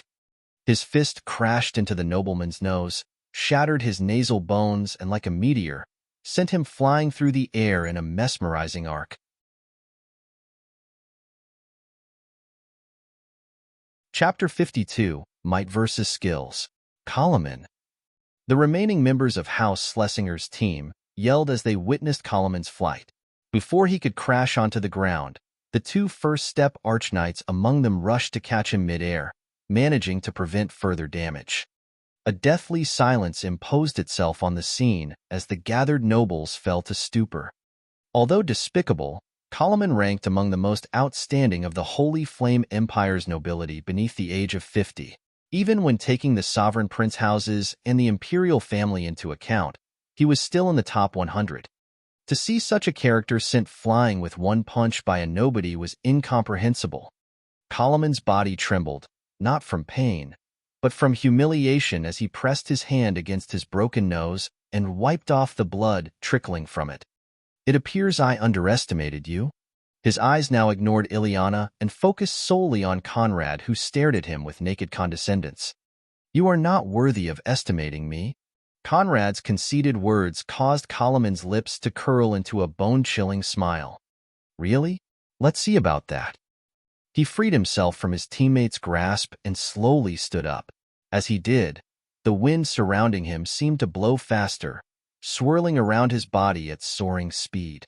He stretched out his palm, summoning a long silver energy spear which he clasped within his 2 hands and brought into a fighting sense. I officially challenge you to a duel. This is your last chance to kneel and beg for mercy. Past this point, regardless of how much you wail, I will cripple you. The wind seemed to echo his words and coiled around his spear in hissing sounds. Worry flashed within Ileana's eyes, while Daphne was mortified. Although she had seen Conrad crush higher-level enemies at more than one occasion and defeat her father within the same level, she couldn't help but feel some apprehension when the opponent was Kalaman, whose mastery over spiritual energy and battle skills had long been proven. As for Daphne, having never seen Conrad fight before, she was overwhelmed by anxiety. "Relax. There is nothing to worry about," Conrad reassured, smelling the fear oozing from their bodies. Light purple orbs burst from his form and swirled around him as he took a leisurely step forward and cracked his knuckles. "Duel accepted. Don't worry, I'm too kind-hearted to let you beg for mercy. I will settle for crippling you." Kalaman said nothing else and shot toward Conrad with his spear raised and thrust toward his glabella. Conrad spun to let the blow pass him by and grabbed the pole with his left hand while throwing a purple light-charged fist straight toward Kalaman's cheek. The wind current swirling around the spear repelled Conrad's left hand. Kalaman crouched to evade the blow and drove the back end of his spear toward Conrad's lower abdomen. He tore through Conrad's abdomen, only to realize that what he'd struck was nothing more than an afterimage. The real Conrad had already reappeared behind him with a kick toward his skull. Like that, they exchanged dozens of blows in the split of a second, causing ripples to spread through the air and crackle the ground. But none could take advantage. Bang! The wind force swirling around Kalaman turned into sharp blades. Conrad's double punch met the pole, and the two recoiled from the impact, respectively taking 5 steps backward. What is his body made of? Kalaman had expected his wind blades to cut through Conrad's fist like a knife through butter. However, from start to now, he had yet to put a dent within that steel-like physique. In fact, he had the uncomfortable sensation that Conrad was only dodging his blows to not reveal the full extent of his resilience. That even if his spear thrusts did connect, he couldn't harm him. However, from that exchange of blows, he learned something valuable. You are a greenhorn. I don't know how long you've been cultivating and who taught you your skills, but something is clear. As far as controlling power, spiritual energy, and martial skills are concerned, you are nothing more than a toddler still learning how to walk. Like a low-level demonic beast, you move solely on instinct. Kalaman confidently declared, seeking to strike at Conrad's self-confidence. However, he was disappointed to see Conrad's lips curl into a radiant smile. As for you, you are a weakling. The calm statement caused annoyance to flash within Kalaman's eyes. Due to the transformation skill, he was unable to accurately judge Conrad's cultivation level. However, he had a hunch it was lower than his by more than one level. If that was true, he was currently struggling against an inferior. The thought was sickening. Worse, while he'd summoned his energy weapon from the get-go, Conrad was fighting him barehanded. The bystanders who failed to see the subtleties of the exchange could only stare dazed. As for those who perfectly followed the confrontation, their thoughts were similar to Kalaman's. When did House Cracked breed such a talent? How come we've never heard of him before? Could he be a weapon trained by Count Wolfgang? The woman within Lars' arms asked him in stupor. Possibly. However, if that's all he can offer, he will still get the short end of the stick. Kalaman and Lars had been rivals for decades. Therefore, he knew him better than most. And indeed, he was about to kick things up a notch. Whirlwind. The invisible wind swirling around Kalaman expanded and morphed into a clear white whirlwind from the base of his feet all the way to his head. Carried by the whirlwind, he floated above the ground. But it didn't just serve as decoration. Kalaman merged with the whirlwind and barreled into Conrad at breakneck. Vast white-purple light erupted from Conrad's form. He turned into a violet beam and once again clashed with Kalaman. This time, he didn't seek to evade, meeting blow with blows and power with power. All the while, he studied Kalaman's movements and fighting skills with his origin sight. Origin sight's worth wasn't just in analyzing a person's body or spying from a distance. Its true utility was to establish patterns. By observing the behavior of an individual for a prolonged amount of time, the user could determine all their habits, from how they rose from sleep to how they ate when they knew no one was watching. Of course, that included all their fighting stances and skills.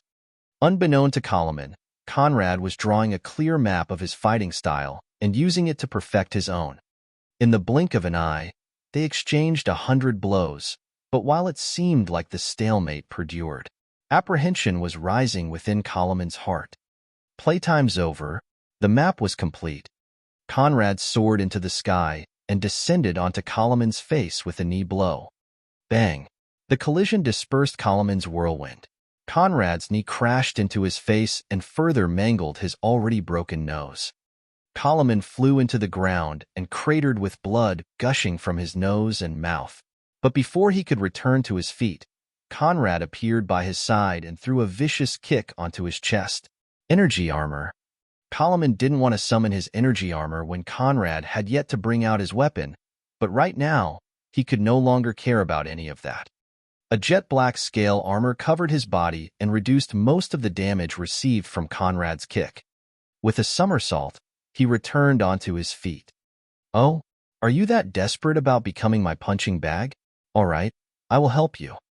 Instantly, Conrad vanished from Kalaman's sight, causing confusion to spread within his eyes. Where is he? How come I can no longer keep track of him?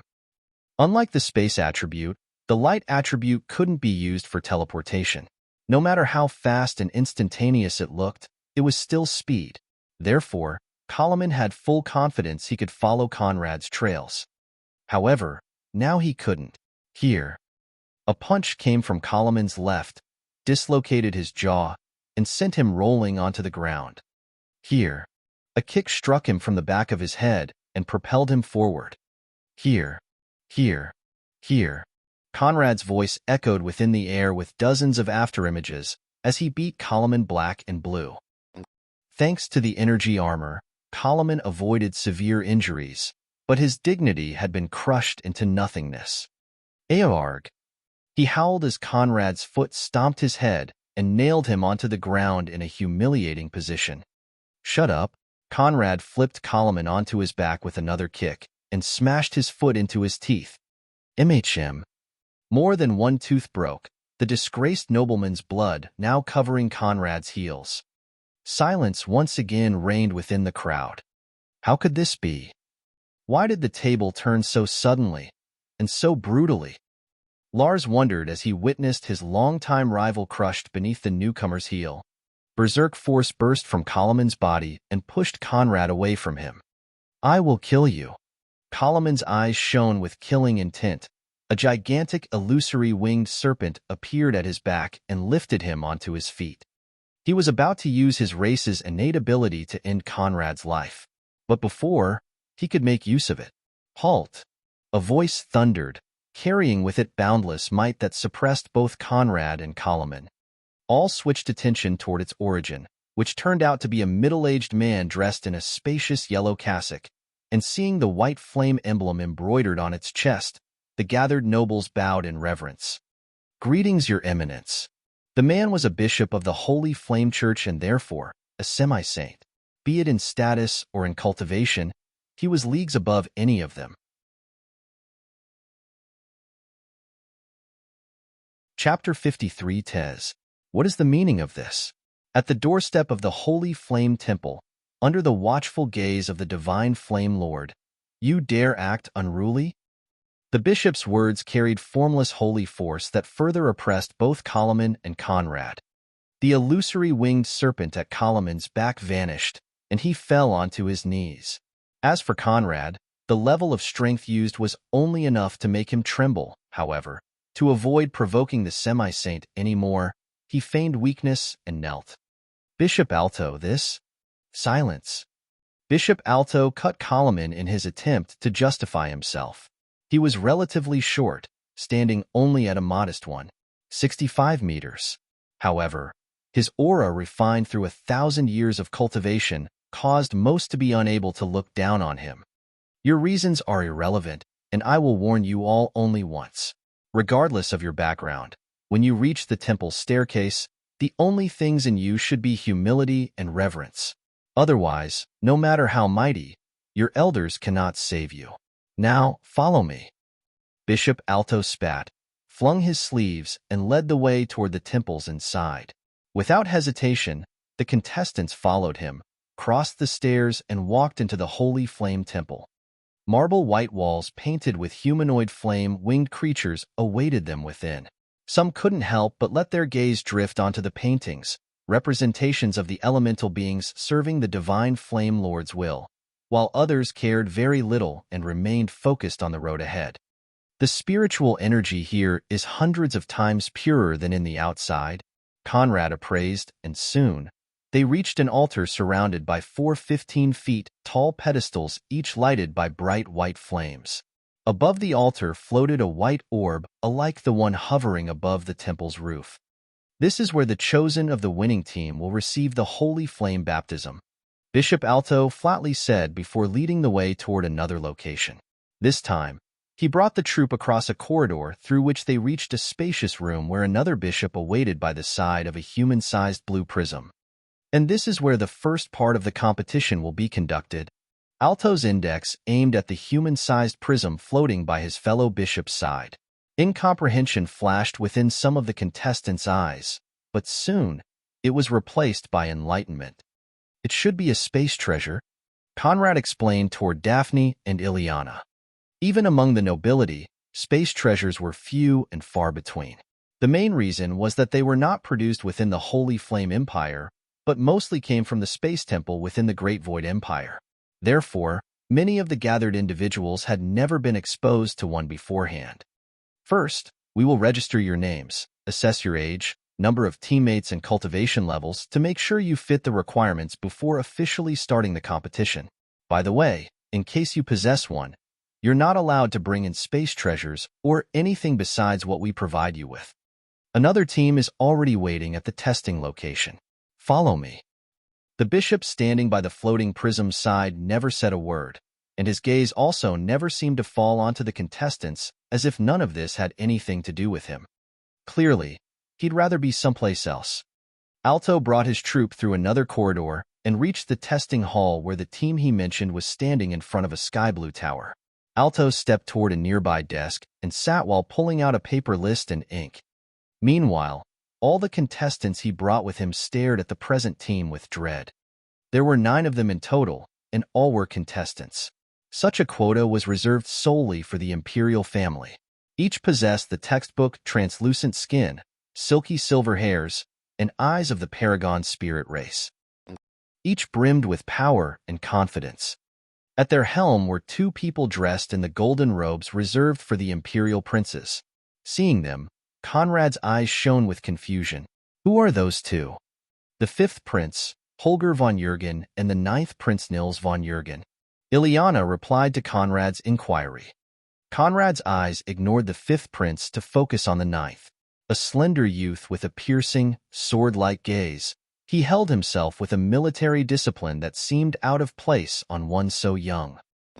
In fact, was it not for the long silver hairs that fell below his waist and the enchanting face whose beauty rivaled that of Ileana's, he would have given the impression of a young military general.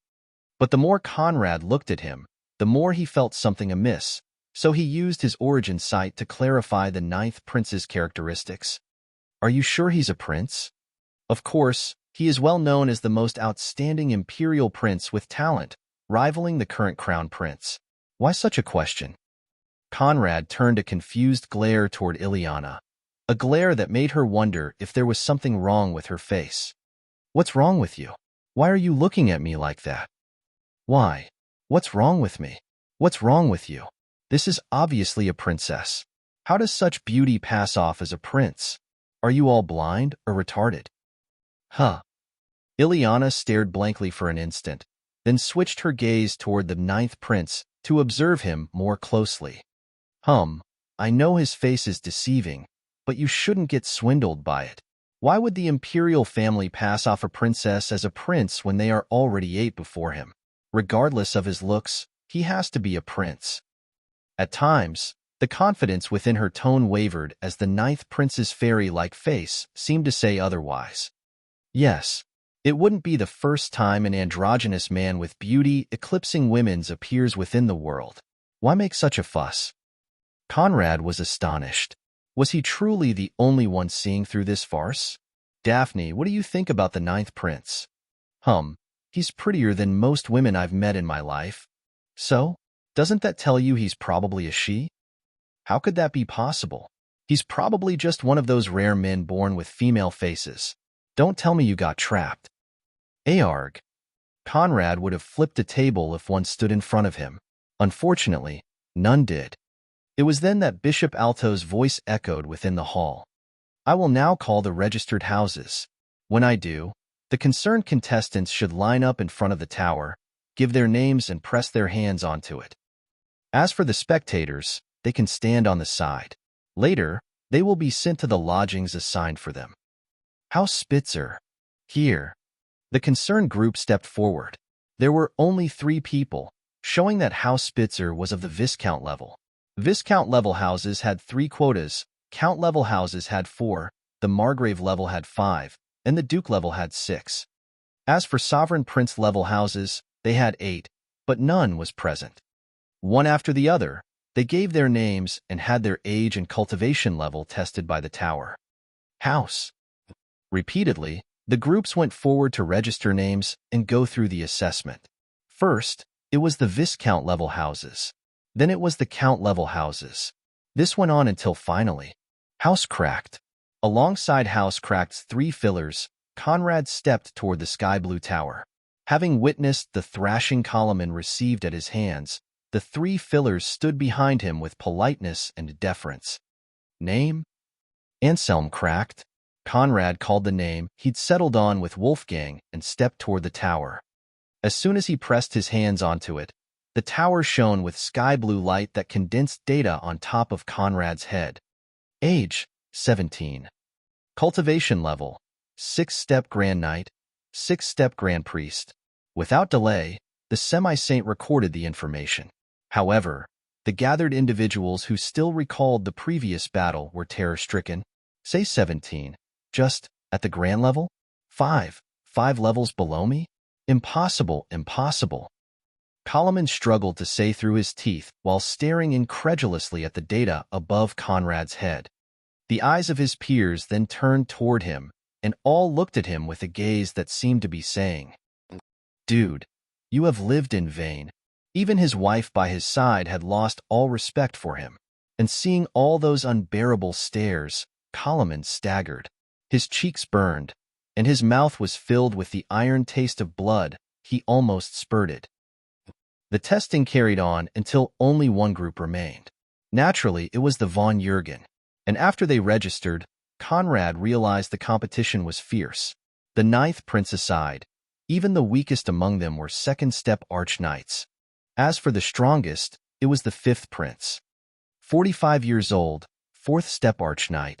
Without further breakthroughs or the use of his lineage weapon, Conrad couldn't defeat him. As for the 9th prince, he was both at the 9th-step Grand Knight and Grand Priest ranks. However, the pressure he gave Conrad surpassed that of many of the present arch-knights.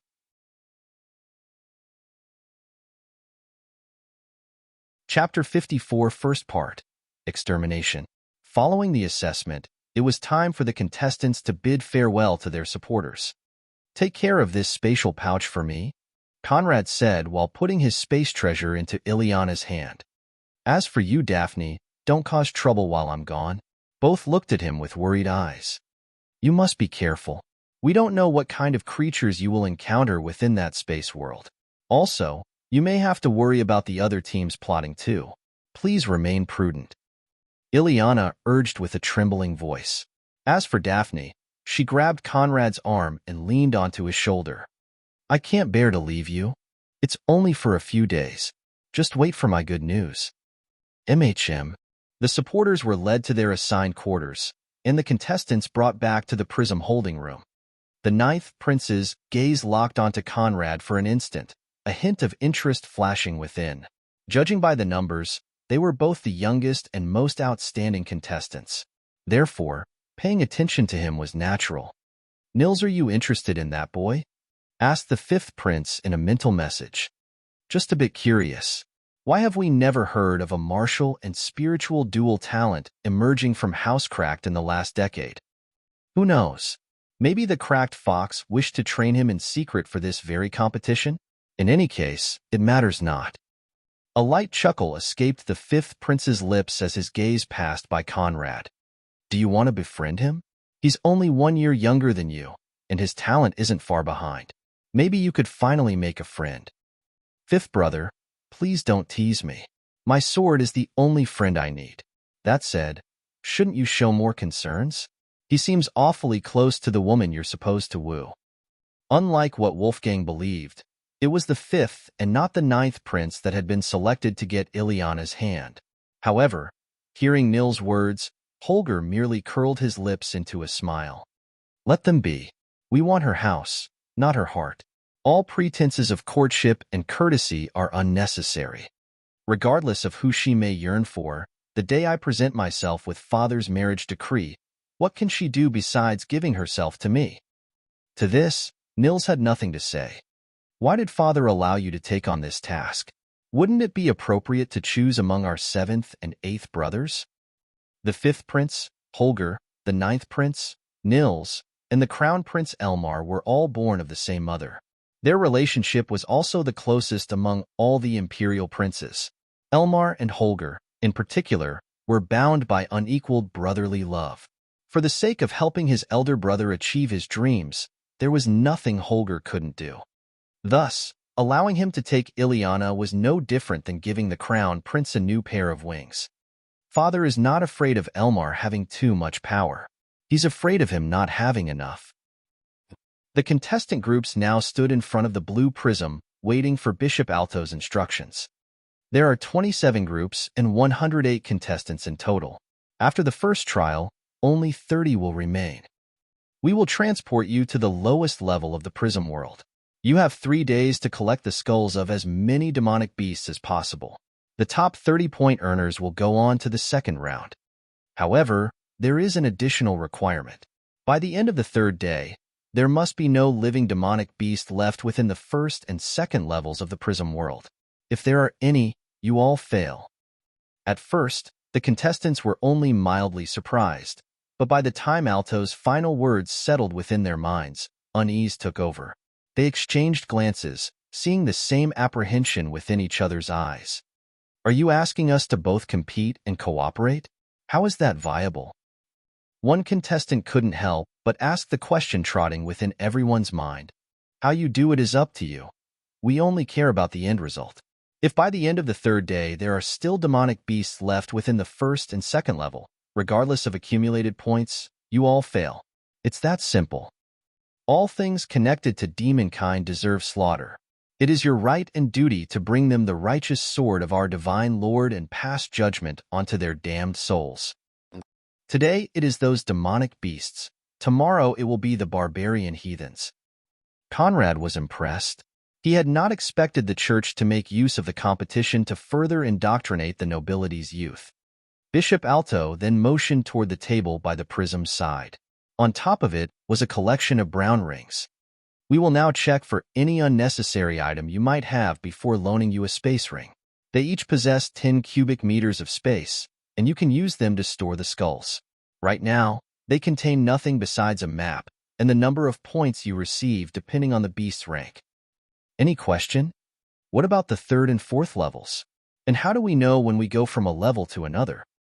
The limits of each level are drawn on the maps. You can try the third level if you feel confident in your strength. As for the fourth, go if you seek death. If there is nothing else, step forward. One after the other, the groups were checked for items, then received their allocated space rings. It was time for the competition to start. The gaze with which the contestants looked at one another was now full of complex thoughts. They were no longer merely competitors. It was now imperative to consider when to compete and when to join hands. Some alliances were most likely already being formed through mental messages.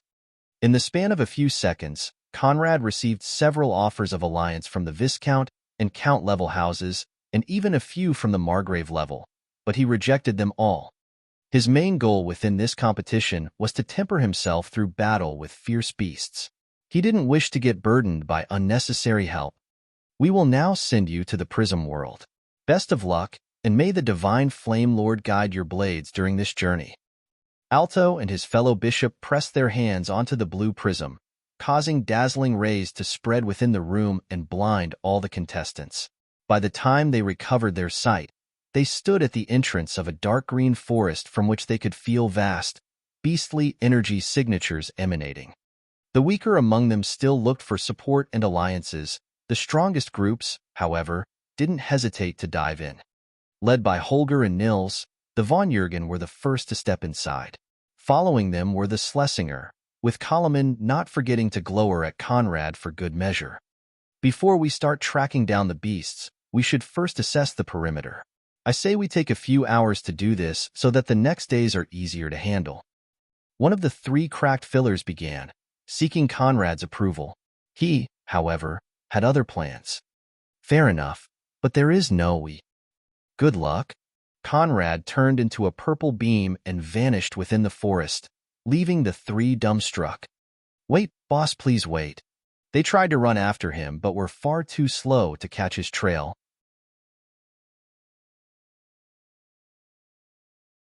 Chapter 55 Scarlet Pangolin. The extensive, dark green area of trees breathed in a cold, silent breeze that would put most inexperienced folks ill at ease. Interesting, the time here flows differently than in the outside. There should be time shards powering this world from the inside. If you can collect them, you can turn a space treasure of your choice into a space and time treasure. What's the ratio? 3 days here equals 1 day in the outside. Conrad negatively shook his head. The risk is too high for such a low reward. Let's not even mention that I can probably obtain a time treasure in a different, more straightforward way. Even if I couldn't, what's the point of snatching something I most likely can't keep upon returning to the outside? This is clearly asking for trouble. The flame mark had nothing else to say. Conrad activated his origin sight and scanned the area for demonic beasts. His sight could cover a 3 kilometers radius and detect all life within. Thus, the task was simple. There were many scattered low-level demonic beasts within the first level, but most remained out of plain sight. Conrad pulled out the point chart and did a quick calculation. Lesser beast equals 1 point. Intermediate beast equals 5 points. Voracious beast equals 10 points. Superior beast equals 50 points. Monstrous beast equals 200 points. The cultivation system for demonic beasts was naturally different from the other sentient races. However, the number of realms were the same. Lesser beasts were equivalent to the initiate rank, while monstrous beasts matched the arch rank. Unlike humans, demonic beasts naturally grew into magic. Starting with the voracious beast rank, they unlocked spells specific to their own lineage, which made them stronger than normal humans of the same level. According to the given information, the first level contains lesser and intermediate beasts. The second level contains voracious and superior beasts. As for the third level, it's only monstrous beasts. Then I suppose the fourth level contains accursed beasts. Equivalent to the transcendent rank, accursed beasts were not something Conrad could deal with.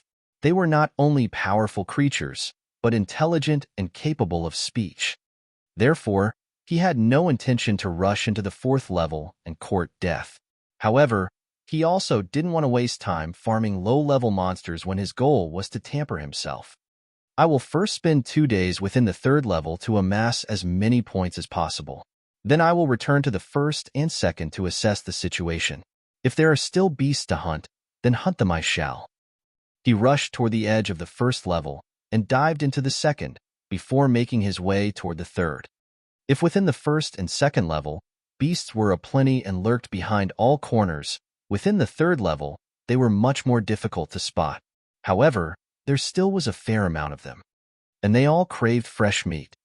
Conrad's silent arrival at the third level raised no alarm. He lurked within the shadows and used his origin sight to choose his prey. "Found you." He smiled upon spotting a beast that perfectly fit his current requirements and shot toward it. The scarlet pangolin had just finished tearing his prey to shreds and feasting on its carcass when something emerged from the shadows and struck it with a ferocious kick. The pangolin was sent spiraling into the air and crashed on a nearby tree. Its stupor didn't last for long, and in a flip, it was back on its limbs with its fuming red eyes locked on the assailants. Naturally, that assailant was Conrad. Not even a dent. Scarlet pangolins were known both for their astounding resilience and formidable destructive power. This one was a low-level monstrous beast with a battle power similar to a second-level archnite. However, even a third-level archnite would have a lot of trouble breaking through its hide. The pangolin made a menacing huff and bared its claws. It pounced onto Conrad, aiming for his throat at speed inconsistent with its massive build. Energy weapon. Conrad bent to avoid the blow, summoned a 2 meters long warhammer, and sent it crashing into the pangolin's face. Bang! The beast flew into the air from the impact.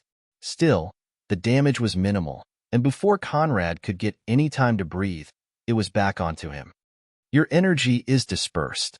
Learn to focus it at the edge of your blow, to gather everything within a single point to deliver maximum damage. The flame mark's voice echoed within his mind. Conrad swirled on one side, causing the pangolin to crash into the ground in a loud explosion of dust, and channeled his spiritual energy within his hammer. His energy overflowed from every pore of his body, wild and unrestrained. But now it was time to learn how to restrain and entirely focus it within his blows and moves. He breathed in, holding his hammer within his hands, and drawing input from his previous battles against the likes of Wenzel, Koloman, and even his small match with Wolfgang. In particular, Wolfgang's knowledge and experiences were now all within his mind. Knowledge and experiences he could tap in to build his own understanding of spiritual energy control. However, the pangolin gave him no time to do so. Red and brown light swirled around its body as it rushed back toward Conrad, intent on tearing him to shreds with terrifying claw strikes. Using his superior speed, Conrad dodged blows after blows, but staying on the defensive, he kept losing ground and was quickly getting cornered. Droplets of sweats trickled on his forehead. The pangolin sensed its advantage and threw an all-out frontal blow toward Conrad's chest. But as the blow approached dangerously close to his heart, Conrad's lips curled into a smile. All current can flow backward. All force can be reversed. He raised his hammer in a counter, the metallic edge colliding with the pangolin's claws in a silent clash. Yes, no noise spread from the collision, and instead of going berserk, the energy released by the pangolin was absorbed by the hammer and returned with 10 times the might. The scarlet pangolin's claws shattered, and it flew backward with blood spurting from its maw and its body shivering from internal damage. Having regained the initiative, Conrad wasn't going to let it catch its breath. He condensed his spiritual energy at the metallic edge of his hammer and flew at the pangolin to deliver a fatal blow. Sensing death approaching with great strides, the pangolin slammed the ground with its tail. 3 brown circles appeared around its body and rippled with magical power. The earth cracked, walls rose to protect the pangolin and resist Conrad's onslaught. A third circle spell? Spell levels were divided into circles. Before the true priest rank, humans couldn't use spells, and magical power was more of an embellishment than a useful tool. Starting with the true priest rank, however, they could use first circle spells. At the archpriest rank, third circle spells were the standard. Therefore, Conrad wasn't surprised to see the pangolin able to use one. He struck the earthen wall with his hammer, shattering it in an ear-splitting blow. 3 new circles appeared around the pangolin, red ones this time. It opened its maw and released massive, scalding pure red flames that caused the surroundings' temperature to skyrocket and flew toward Conrad at breakneck speed. Third circle spell, inverted light mirror. 3 white-purple circles emerged by Conrad's side, and in a purple haze, a white-purple light mirror appeared in front of him. The mirror swallowed all the pangolin's flames and spit them out in a stream of icicles that pierced through the pangolin's scales and nailed it into a tall tree. Its blood gushed forth. It struggled to free itself, but resistance was futile, and life soon left it. No hard feelings. Conrad collected its skull and left for another prey. But as he got a better grasp of spiritual energy and his energy reversal technique, the The third level of the demonic beast forest was turning into hell for those creatures unfortunate enough to fall into his radar.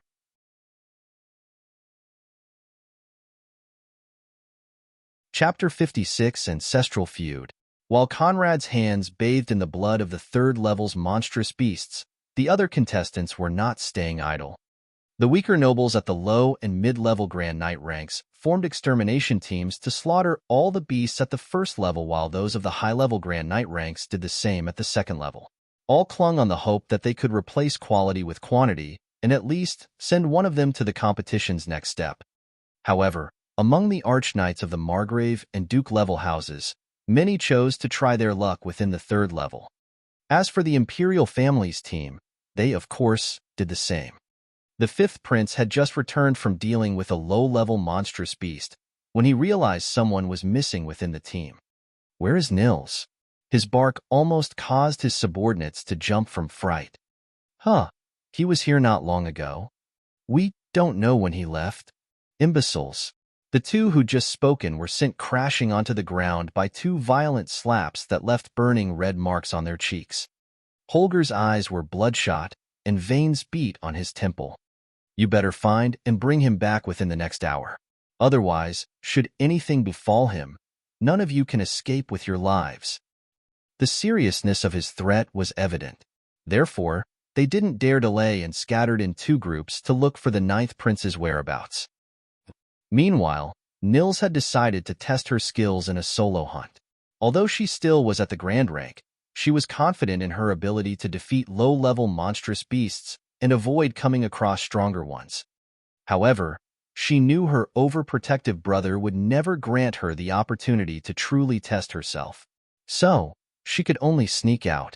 At the moment, she was lost in a fierce battle against a nether leopard, unaware that from the shadows, several gazes were locked on her. "Kalaman, do you really want to do this?"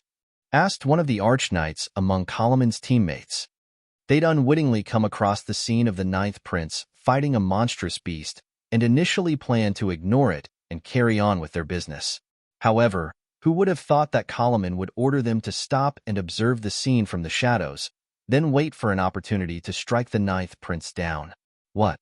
Afraid?" The coldness within Kalaman's tone made it clear that if they showed hesitation, their future was in jeopardy. "Before the Paragon spirits appeared, we winged serpents ruled this land.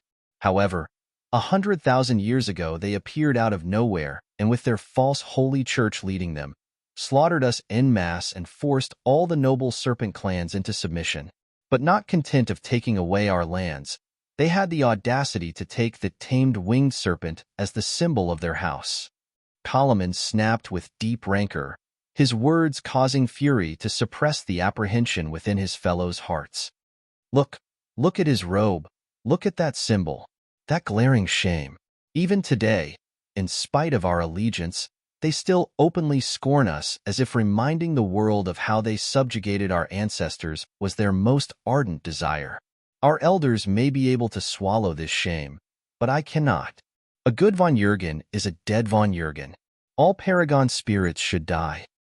However, not everyone had lost their minds. This is something even your maternal uncle, Sovereign Prince Huber Voigt, would not dare. Let's not even discuss the consequences of an imperial prince's death. We have no way to hide our identities. What if he manages to escape and reports back to the fifth prince? My life is not much, but I will not see my entire family exterminated for such petty, misguided revenge." Immediately, the outraged men were cooled. However, Kalaman's next words gave them no way back. "You only have two choices. Either come with me or kill me if you can. In any case, today I must slay an imperial prince." Nils was wrapping up her battle and delivering a fatal blow to her prey when she felt a distortion within the air coming from her back. Shit. After slaying his seventh monstrous beast, Conrad chose to rest and meditate on his gains. He found himself a secluded spot beneath a tree and sat cross-legged to refine his discoveries and solidify his foundation. "You're a fast learner. It's evident that His Majesty's blood runs through you. Hey, don't blame my awesomeness on that distant seed planter I will most likely never meet in a lifetime. You can just blame it on me. Distant, seed planter? Bold. How dare you disrespect his majesty? Do you know how many demon gods would kill for the privilege of being his blood? To the Flameark's outrage, Conrad paid little attention. I don't know, and I don't care. Why would I give a damn about some random demon god's daddy ISS dash? But before he could finish his words, the sound of heavy footsteps approached at breakneck speed. Conrad cast his gaze toward its origin and was surprised to see the ninth prince fleeing a group of 6 assailants with 2 gaping wounds. In a flash, Conrad vanished into the shadows. With 2 gaping wounds, one of which was at her thigh, Nil's speed had been shrinking all along. However, she couldn't afford to slow down and mustered all her strength to escape from Colomon's team. But to no avail.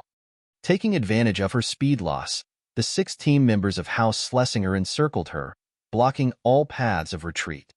Colomon stood at her front with a victorious smile.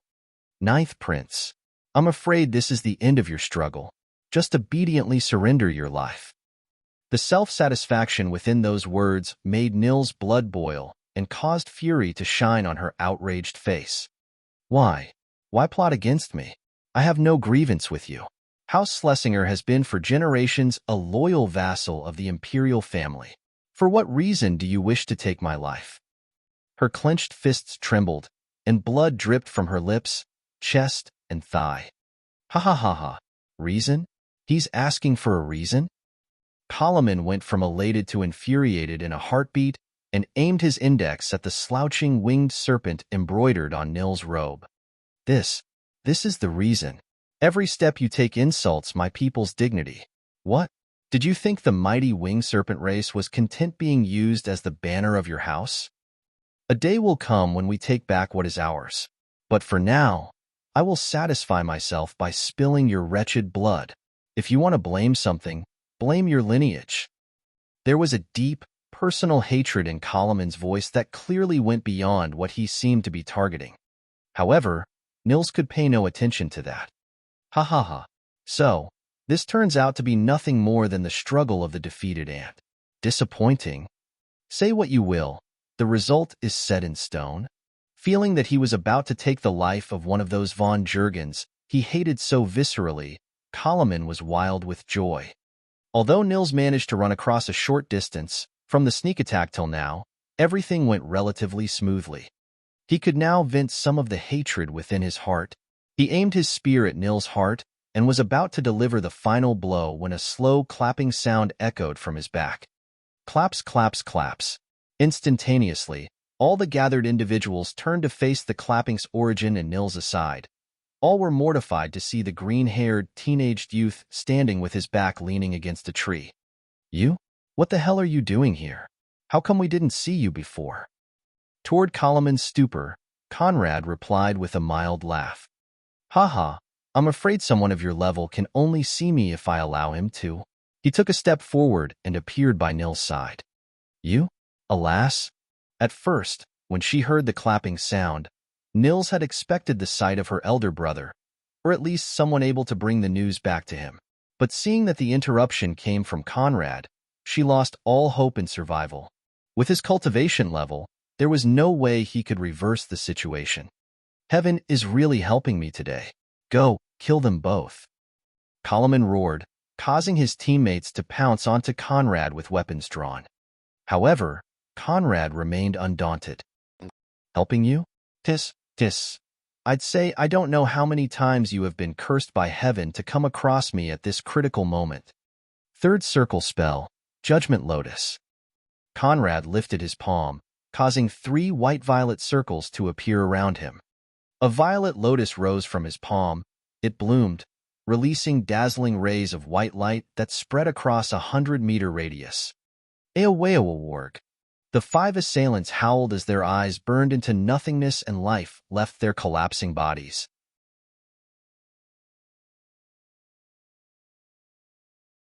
Chapter 57. My intentions are pure. Conrad made sure to focus his spell's offensive power on the 5 to avoid harming either Nils or Colomon. A mid-grade third circle spell? This? How could it be? Colomon staggered and fell on his rear.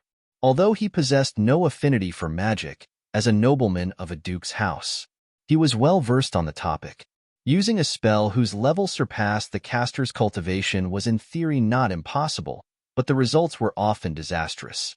Spells first drained the mind, and when it didn't have enough to offer, they siphoned the body, sucking as much life force as necessary to power the circles. Conrad's spiritual cultivation was only at the Grand Priest rank. To use a third circle spell of the lowest grade should at best cause him to cripple himself and at worst to die from exhausting his life force. However, he was safe and sound. To say nothing of Kalaman, even Nils, a spiritual cultivator, had a hard time comprehending the current scene. Unless his physique is powerful enough to completely ignore the strain. But how could that be? Conrad paid no heed to their stupor and shifted his attention back onto Nils. Apologies. Before she could register his voice, he struck the middle of her forehead with his index, causing a stream of spiritual energy to infiltrate her mind and knock her out. His eyes then fell back on Kalaman. Do you want to live? Those 5 words restored the gravity of the situation within Kalaman's mind. Sweat quickly spread on his forehead while his limbs trembled, and his eyes widened from fright. I already told you. I don't like repeating myself. Yes, I want to live. Please spare me. Conrad's lips curled into a radiant smile. That will depend on your performance. My offer is simple. Your freedom in exchange for your life. The pentagrams and demonic glyphs of the master-servant contract flew into the air, carrying with them clear demonic energy signature. Sensing it, Kalaman almost soiled his pants. Demonic energy. You are of demonic blood. The divine lords have mercy on me. Ha ha ha, mercy is in short supply. Only my will can save you. If you choose to willingly sign a contract of eternal servitude, I can spare your life and take you as my servant. That is your only road to survival. Conrad's nonchalant stance and indifferent tone further oppressed Kalaman, who didn't doubt his desire to behead him. Instinctively, he crawled toward Conrad's feet and kowtowed, keeping his face firmly pressed against the ground in a show of deference. I just want to live. Whatever you want from me, I will give without a second thought. His lips quivered, fear coating his every word. In the face of death, there was no trace of dignity left within his body. Seeing his pathetic display, Conrad sneered. TSS, TSS, TSS. Where is the might and arrogance with which you portrayed yourself? What about the dignity of an Uridal noble? You won't even try to resist? If his words caused discomfort within Kalaman's heart, he showed none of it. I won't take the chance. To be dignified, you first need to breathe. All is smoke and ashes once you're dead. And I cannot die. At least not until I slake my thirst for von Jürgen blood. The hatred within the last words was as clear as a waterfall. Very well then, let's sign the contract. The words were spoken, the pledges made, and the master-servant contract established. Now, I will not take your life, but considering that you've humiliated my woman in the past and harassed her in the present, you can't escape punishment. Castrate yourself, remove everything and scram. When I need you, I will let you know. Kalaman's eyes widened in disbelief. The thought of losing his manhood filled him with dread. However, Conrad's words echoed like divine commands he couldn't resist. He summoned an energy dagger and sliced off both his balls and rod. Aarg! Blood gushed from his groins, and his scream pierced the sky. Without another word, Kalaman dragged his bloodied, emasculated body and left. Why not just kill him? The system's voice echoed within Conrad's mind. Dead, he serves no purpose. Alive, the possibilities are many. Since I can make us of him, why waste his worth? Planting a spy within a duke's house is not easy. Moreover, dying is simple. It is living that is difficult. Fret not, I have plenty of hardships in stores for him. You truly are a demon. Naturally, Conrad placed Nils on his shoulder and left for a more secluded location. Nils woke up to the sight of Conrad half kneeling by her side. His face stood dangerously close, and his lips almost brushed hers. What are you doing? She yelped and tried to step away but realized she was far too weak to make a move. Relax, I'm just admiring beauty. His serious tone and lack of apparent ulterior motive caused Nils to blink for a few seconds. You're admiring a man's beauty? I didn't think you'd swing that way. Conrad lightly chuckled and shook his head from left to right. Shouldn't you first thank me for saving your life? Humph. If it wasn't for those despicable worms using my fight with a monstrous beast to sneak attack me, I could have butchered them in less than 10 moves. Nils snorted, but seeing the skepticism within Conrad's eyes, she was outraged. What? You don't believe me? Let's fight. Today I must show you my might. She tried to stand up, only to fall back on her but due to her wounds and current weakness. Ouch! Why didn't you stop me? When the ill try to stand, shouldn't you as the caretaker coax and keep them down? Useless. She complained while rubbing her sore butt. Conrad was speechless. Hum. In any case, I must thank you for saving me. Your merits are not small. You just saved the Holy Flame Empire's #1 treasure. Don't worry, when we return to the outside, I will ask my father to properly reward you. Brat Prince. Conrad didn't know what to say and thus spoke the first few words that crossed his mind. It had been a long time since he came across someone who thought so highly of themselves. Wasn't this the perfect example of a spoiled brat? What did you say? By the way, aren't you the one that knocked me out? Also, what did you do with the bastard serpent? Conrad ignored the questions and turned his attention to the severely wounded left thigh. Without warning, he tore off the fabric around the wounded part and lifted Nils' leg. What are you doing? Confusion flashed within her eyes as she saw his face approach increasingly closer to her wounded thigh. Healing you. Don't worry, it's not going to hurt. Without another word, Conrad planted a kiss on the wounded part of Nils' thigh. What the hell? Damn sexual deviant let go of. But before Nils could finish her complaint, pink mist spread from Conrad's lips and dived into her wound. A gentle, soothing force spread through her body and warmed her from the inside. Ah, that feels good, really good. Don't stop. The flesh-healing kiss was one of the rewards Conrad obtained from the system and allowed him to heal external wounds with a kiss. The kiss carried on for a minute before the wound fully healed, and Conrad retracted his lips. Wait, why did you stop? You're healed. Are you sure about that? I can swear I still feel sore. You should double-check. Nils waved her leg at Conrad's face with doe eyes, causing his lips to curl into a mischievous smile. Don't worry. We still have your chest wound to deal with. Let's focus on that first. Instantaneously, Nils snapped out of her little delusions and wrapped her arms around her chest in a defensive stance. No need. It can't be that serious. I'm sure I will recover with some rest, yes? Her silver doe eyes seemed terrified at the notion of him seeing her chest. How could that be? You've been seriously wounded and might die from blood loss if left untreated. Who knows, maybe there is even poison in the wound. We need to make sure all eventualities are checked. In any case, we're both men. What are you afraid of? However, the wicked smile plastered on his face made his words sound untrustworthy and filled her doe eyes with fright. It's exactly because we're both men. You seem to have unique tendencies. Don't worry, my intentions are pure. Why can't I believe you? With one hand, Conrad grabbed Nils' 2 wrists and forced them against the tree at her back, then grabbed her collar with his free hand. The situation is urgent. Sorry, but I must offend you. Anselm cracked. Don't you dare. She struggled, but to no avails.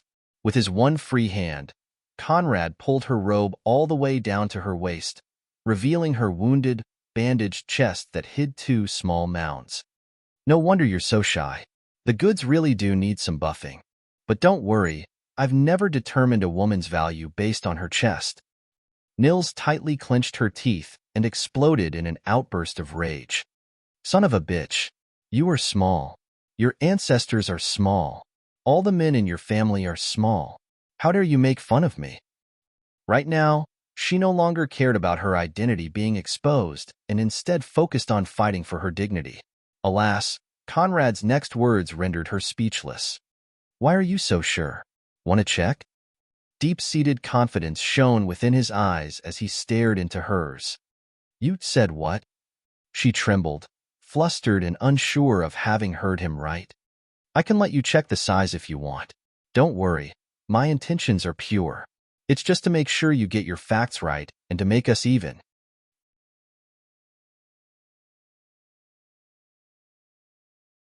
Chapter 58. You make me feel like lamb. Although she posed as a prince and acted in a brash and arrogant manner, Nils was after all a sheltered, teenaged princess with little experience of the world. Conrad's retort took her by surprise. Her cheeks were flushed red, and she didn't know what to say.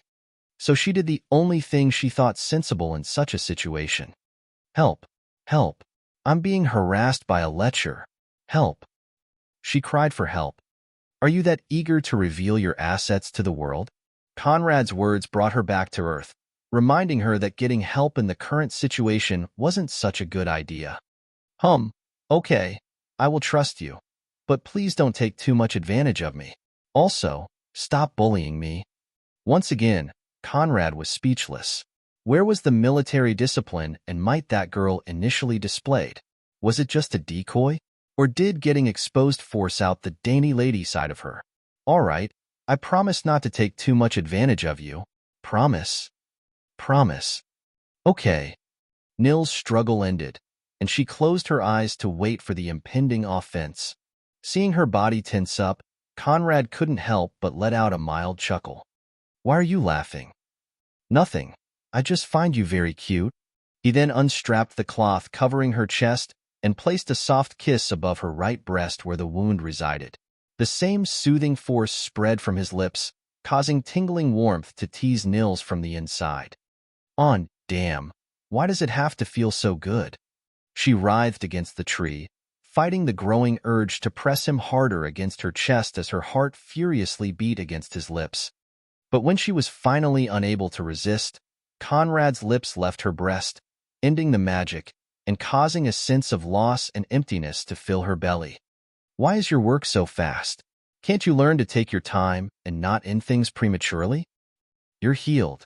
What else do you want me to do? It's starting to feel like you're the one taking advantage of me and not the other way around. He shrugged while wiping off the blood from his lips and intensifying her shame. Hum. Stop tooting your own horn. Who wants to take advantage of you? I was just, confused for a bit. She tied the cloth around her chest, fixed her robe, and after making sure her 2 wounds no longer had any issue, stood up. Thank you again for all your help. If there is something I can do to repay you, I won't hesitate. Her serious, straightforward tone left no room for doubt. Kalaman is still alive. If you want to do something for me, don't report him to anyone, your family included. Confusion flashed within her eyes. Why not kill him? If you don't get rid of him today, he will bite you with twice the might tomorrow. Don't worry. I have other plans for him. Just do me this favor, all right? Conrad had risen from the ground to stand at her front. His eyes locked onto hers with an intensity that made her feel oppressed. Subconsciously, she took 3 steps backward. All right. Just stop staring at me like that. Like what? Like a wolf. You make me feel like a lamb. What an honest reply. Hearing it, Conrad couldn't help but flash a wolfish grin and stride toward her. As he advanced, she retroceded, until her back pressed the tree and he cornered her with his arms. Anxiety filled her in a heartbeat. What are you doing? She stammered. Conrad's face drew increasingly closer to hers while his arms and proximity left her little room for escape. Debating whether to eat you or not? Hell dash. But before she could finish, Conrad silenced her with his lips. His warm tongue dived into her mouth, and in that electrifying instant, she forgot her cultivation. The world fell into a deathly silence where even the sound of breeze became inaudible. Conrad pulled her from the tree, bringing her into his arms to trap her within his strong embrace. Taken off guard and overwhelmed by sensations she'd never experienced beforehand, Nils didn't know what to do. Therefore, she did nothing, letting his lips toy with hers and his tongue assail hers. Her heart beat erratically, drumming against his chest in a thundering concerto that echoed her wild, wavering emotions. But then she snapped out of it, bit his lips and shoved him away. How dare you be this impolite to the Emperor's daughter? Are you tired of living? Unruly lecher. She fumed. Blood trailed from Conrad's lower lip, but the wound itself was already healing due to his innate self-regeneration abilities. Says the one that wanted me to keep kissing her breast. Obviously, I'm only finding a way to satisfy your needs without disrespecting the Emperor. I'm a loyal citizen. You shameless bully. She aimed her index at his face, but seeing the naked insolence with which he looked at her, she wobbled, unsure of what to do. Clearly, she had been heavily sheltered from birth, and aside from using her sword, she didn't know how to deal with rogues.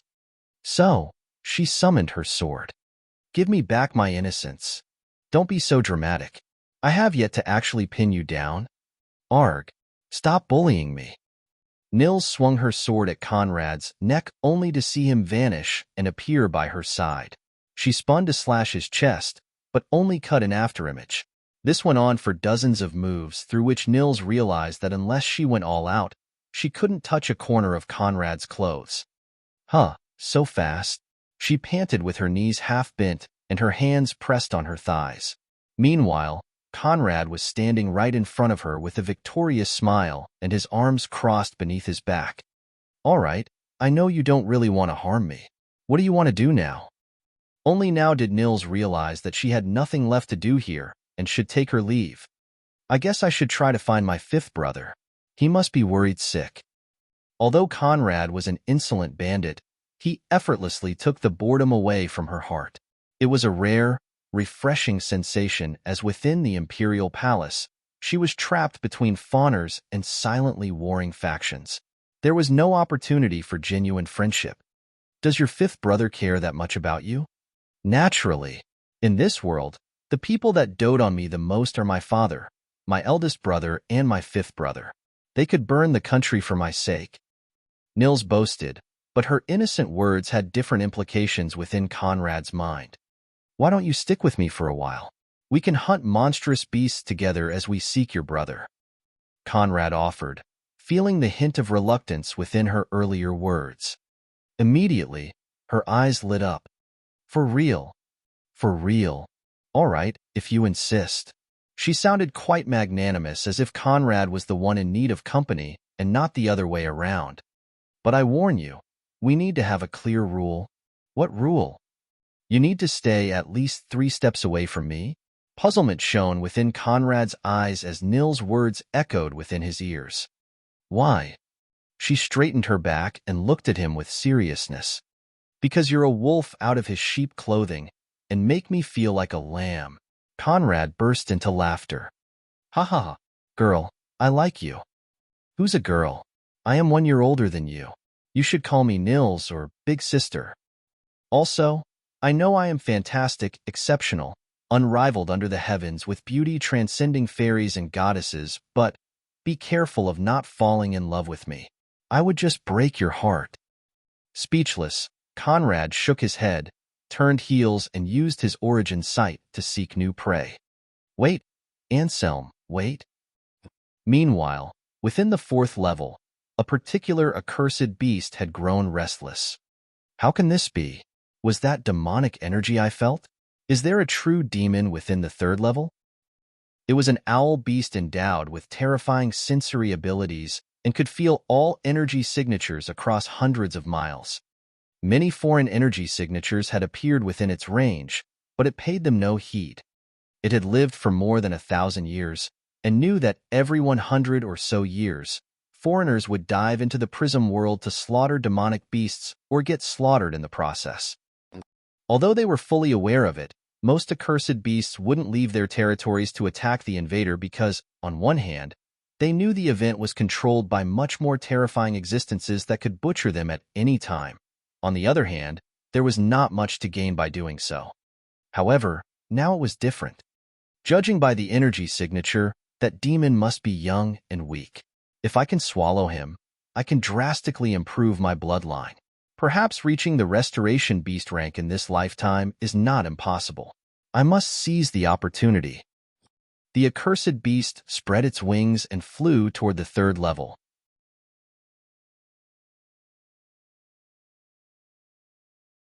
Chapter 59, You Can Count on Me. With his origin site serving as guide, Conrad had no issue locating the surrounding monstrous beasts. He spotted a two-headed rhinoceros 3 kilometers away from where he currently stood and decided to make it his prey. Nils, who stayed close behind, was starting to wonder if he possessed a tracking method when his voice echoed. 3 kilometers northeast. Don't fall behind. He then turned into a purple beam and shot toward the destination. That's my line. Let's see who gets there first. Carried by a hurricane, she rushed after him. Their short race led them to the two-headed rhinoceros, a demonic beast of pitch-black skin and 2 heads, each possessing a pair of crimson eyes and adorned with a 35 centimeters long horn. Wow, you were actually right. Could you be an origin site wielder? To be able to spot the beast's position from several kilometers away was not something someone of the grand rank could pull off. Only those born with origin sight could achieve such a thing. However, origin sight was an exceedingly rare ability whose users were often brought into the church at a young age. Finding one outside of the church was nigh impossible. Yet, it seemed one currently stood by her side. Shush. Conrad ignored her question by silencing her with his index while keeping his eyes locked on the beast's every move. TCH, it's just a low-grade monstrous beast. What is there to be afraid of? In a whirlwind, Nils summoned her energy sword and shot toward the demonic beast. She gave it no warning, swinging her sword at its neck in a swift, clean move that left no room for waste or excesses. Clang. As if protected by a metallic shell, her sword rebounded against the beast's neck in a clang. She spun backward, landing back on her feet, but now it was alarmed. The two-headed rhinoceros bellowed, stomped its feet, and hurled itself at Nils. With a sword in hand, her previous immaturity was replaced by sharp, focused eyes that scanned her foe for all openings. Wind and lightning swirled around her form, merged with her sword, and empowered it with the wind and lightning attributes. The wind sharpened its edge while the lightning made sure that every blow would carry explosive, devastating force. Sidestepping, she let the beast move past her, then cut it from below in an upward cleave. Its blood gushed forth, and its scream pierced the air. Nils then leaped above the two-headed rhinoceros and locked her eyes on the intersection between its 2 heads. She slashed at that point, her sword effortlessly splitting the beast in 2 from the spot between its 2 heads all the way down to its tail.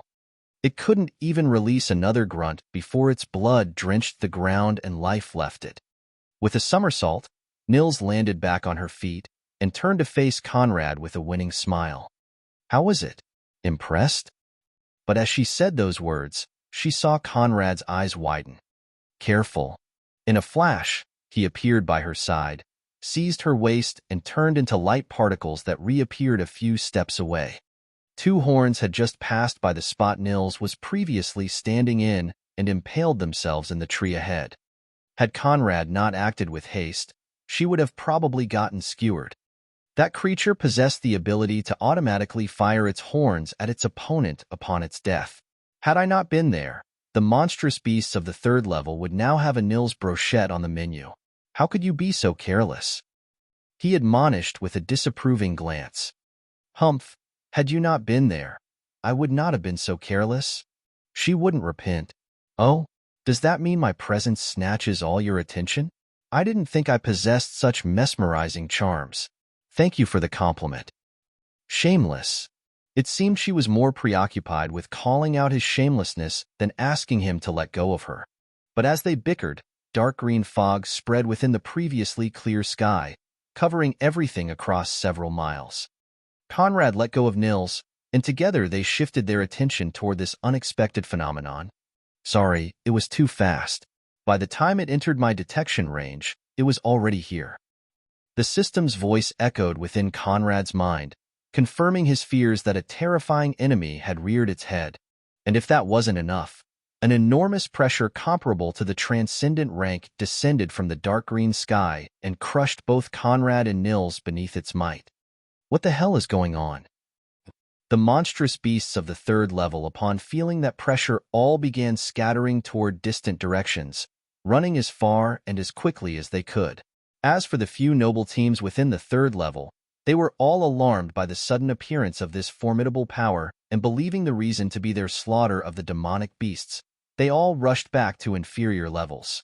All except one. The von Jürgen team had been looking for Nils for some time, but to no avail. Now, with the sudden appearance of this force, even they couldn't afford to spend more time within the third level. However, Holger's orders didn't change. On the contrary, his tone carried more urgency. Keep looking. Nils must be in the surroundings. Before we leave, we must first find him.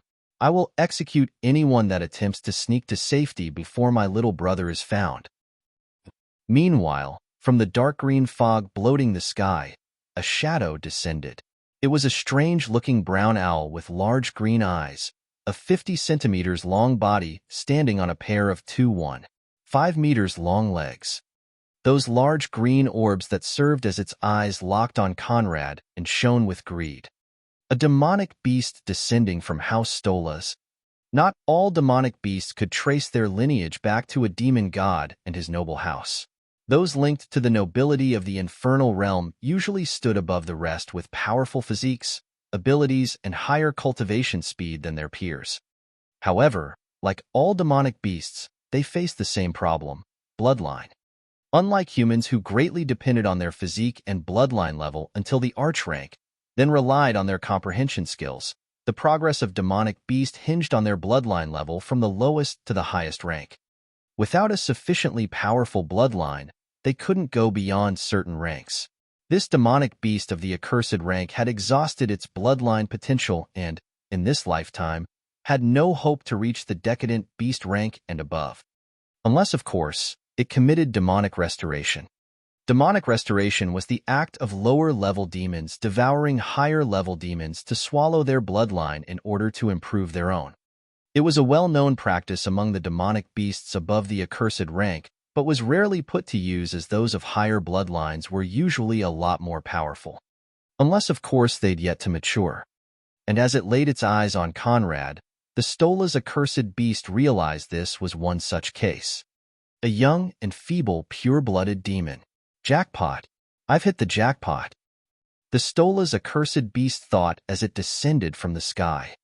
As for Conrad, he didn't know whether to laugh or cry. From the very beginning, this creature only had eyes for him. Clearly, it came for him. Can you explain what's going on? House Stolas is well known for its sensory abilities. This accursed beast must have sensed your demonic energy when you signed the contract with that serpent waste and smelled opportunity. This is good. It is time to release the energy you've stored from Zamira in a massive breakthrough. In another location, I'd recommend taming, but since we can't bring it back to the outside anyway, just butcher it. With a breakthrough and your lineage weapon, this shouldn't be too difficult.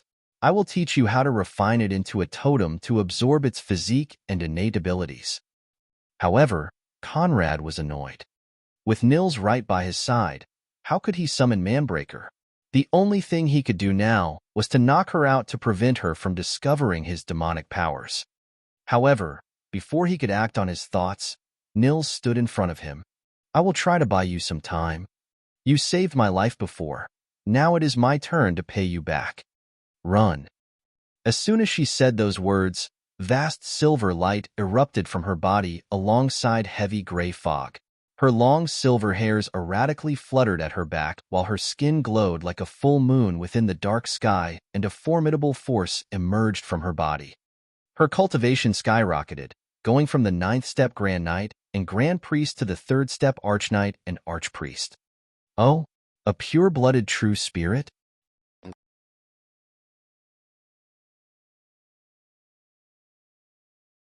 Chapter 60 Foolish Girl. Both Conrad and the Stola's beast's eyes now locked on Nils. Lifted by the gray fog, she floated above the ground, holding a silver sword in her right hand and a dark blue one in her left.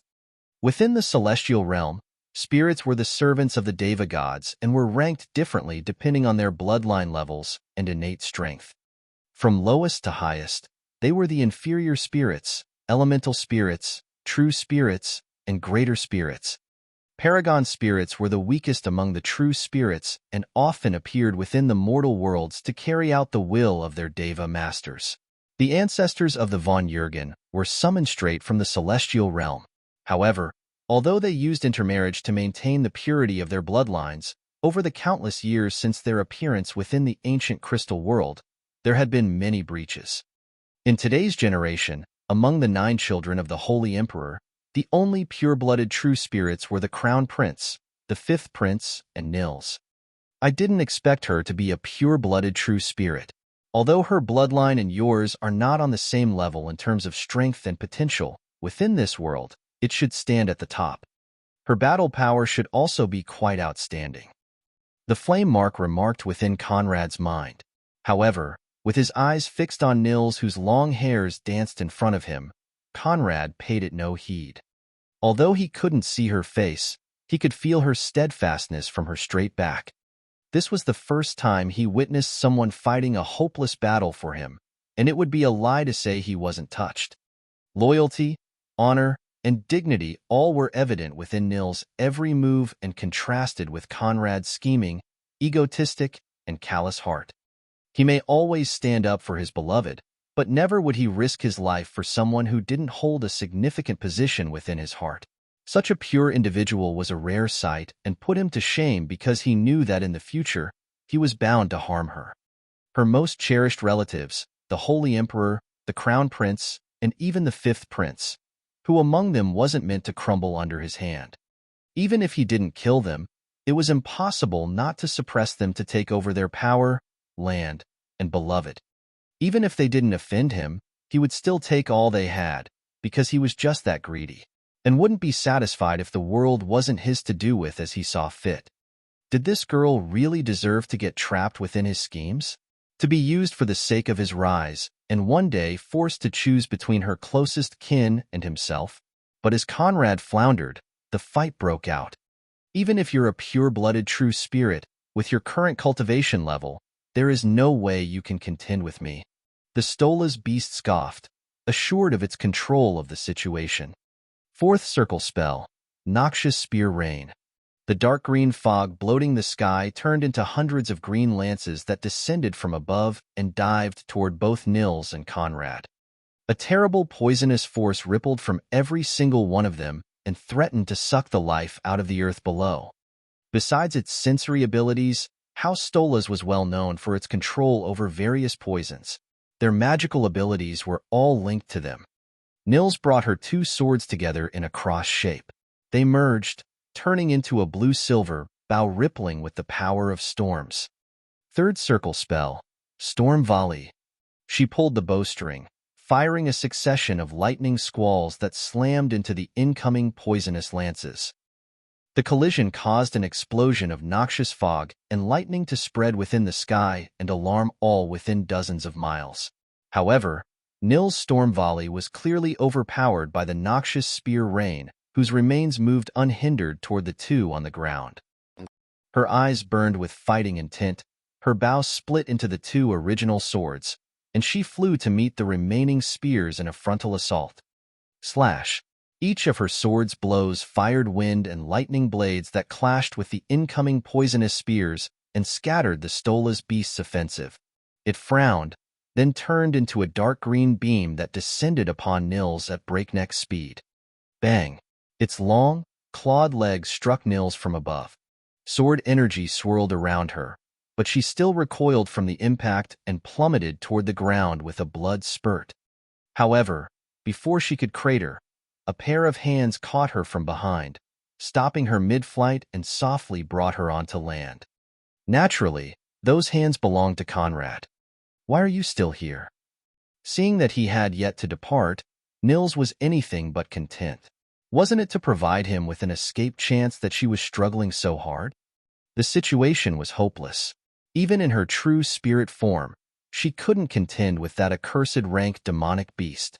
At beast, she could delay it for some time. Still, She hoped that at the very least, that time would be enough for him to run and thus return his life-saving grace, but now, all her efforts had been wasted. However, as her eyes locked with Conrad's, she saw no trace of fear or apprehension, only a warm, gentle smile. Foolish girl, who said anything about running? How could I, as a man, forget my dignity to save my life at the cost of a woman's? If anyone should shelter anyone, it should be me sheltering you. There was a soothing force within his words that alleviated her fear and made this hopeless situation suddenly seem manageable. However, she quickly regained her wits and negatively shook her head. Do you think this is the time for manliness? Even if we join hands, we might not be able to fight our way out, she sighed, turning her gaze toward the dark green sky where the Stola's beast had spread its wings to condense a massive dark green ball of pure poisonous force. Afraid? Conrad asked while keeping his hands around her. Nils von Jürgen fears nothing under the vast blue sky. Good. A dauntless heart leads to greatness. Conrad let go of her and shifted his attention toward the Stola's beast. System. Equally spread my accumulated energy between my martial and spiritual cultivation. Understood. Without further ado, the system evenly split the spiritual energy accumulated from the dual cultivation with Zamira between Conrad's martial and spiritual cultivation. The sky-blue pagoda within his lower abdomen glittered with dazzling light and split into two identical towers, while within his mind, the spring within his sea of consciousness turned into a large river. His body was refined to brand-new heights, and his cultivation soared, going from the 6th-step Grand Knight and Priest ranks to the 2nd-step Arch Knight and Priest ranks in one go. The breakthrough ended, and he revolved the 100 Flowers scripture to stabilize his cultivation leap and energy foundation. Nils, who bore witness to the breakthrough, couldn't understand why his cultivation received such an enormous boost in an instant. Could he have been hoarding spiritual energy? But why? Still, her optimism didn't increase one bit. The opponent was an accursed demonic beast with power equal to the transcendent rank. Regardless of their battle power within the arch rank, they couldn't jump a whole rank to challenge it, especially considering that the higher the cultivation, the more difficult it was to fight above one's level. Foolish girl, how high is your current battle power? I could defeat an ordinary person of the 5th-step arch rank and possibly fight someone of the 6th to a standstill, but that would be my limit. Also, stop calling me foolish girl. Dash. Good. My cultivation method allows me to establish spiritual connections. If you're willing to let me use it on you, I can connect our two minds and cause our combined battle power to soar. Nils' eyes widened in disbelief. Where did a member of a Count-level house get such a treasure? However, she had no time to dwell on the question. All right, you're not afraid I will play any tricks? With the current situation, I don't think you dare. She leisurely replied. Conrad took a new glance at her, her glittering skin and ethereal aura giving her a beauty that transcended the mortal world. A pink rose petal rose from his index and flew into Nils' forehead. Instantly, their emotions and sensations intermingled, and their minds became one. They could peer into one another to see the truth of their respective hearts if they so wished. And even if they didn't want to, some things became evident. Nils could see that Conrad was a scoundrel, a man of little morals whose only redeeming quality was the affection he bore for the women around him. Conrad could see that behind the veil of the brat prince/princess hid a lonely soul shackled by the weight of her birth and forced to fake an aloof, military-like personality for the outside world to see. In reality, all she wanted was to leisurely play, free of concerns and woes. However, born within the imperial family, such things were impossible to have. More relevant, however, they could see their strengths and weaknesses and tap into the other's fighting instinct and attributes. Ready? Ready. Surrender your lives. The Stola's beast fired a terrifying ball of toxic energies that descended from the sky like a meteor. The duo turned into two beams of light, evaded the green ball that transformed the ground into a poisonous land, and flew toward the accursed demonic beast. You're the only one surrendering his life. You're tuning in to the Romance Rendezvous YouTube channel. We're so grateful for your support, and don't forget to subscribe to join us on this incredible journey through captivating stories. Your generosity through donations truly makes a world of difference, as it's the primary source of revenue that allows me to expand and enhance this channel for you. Thank you from the bottom of my heart for being a part of this adventure.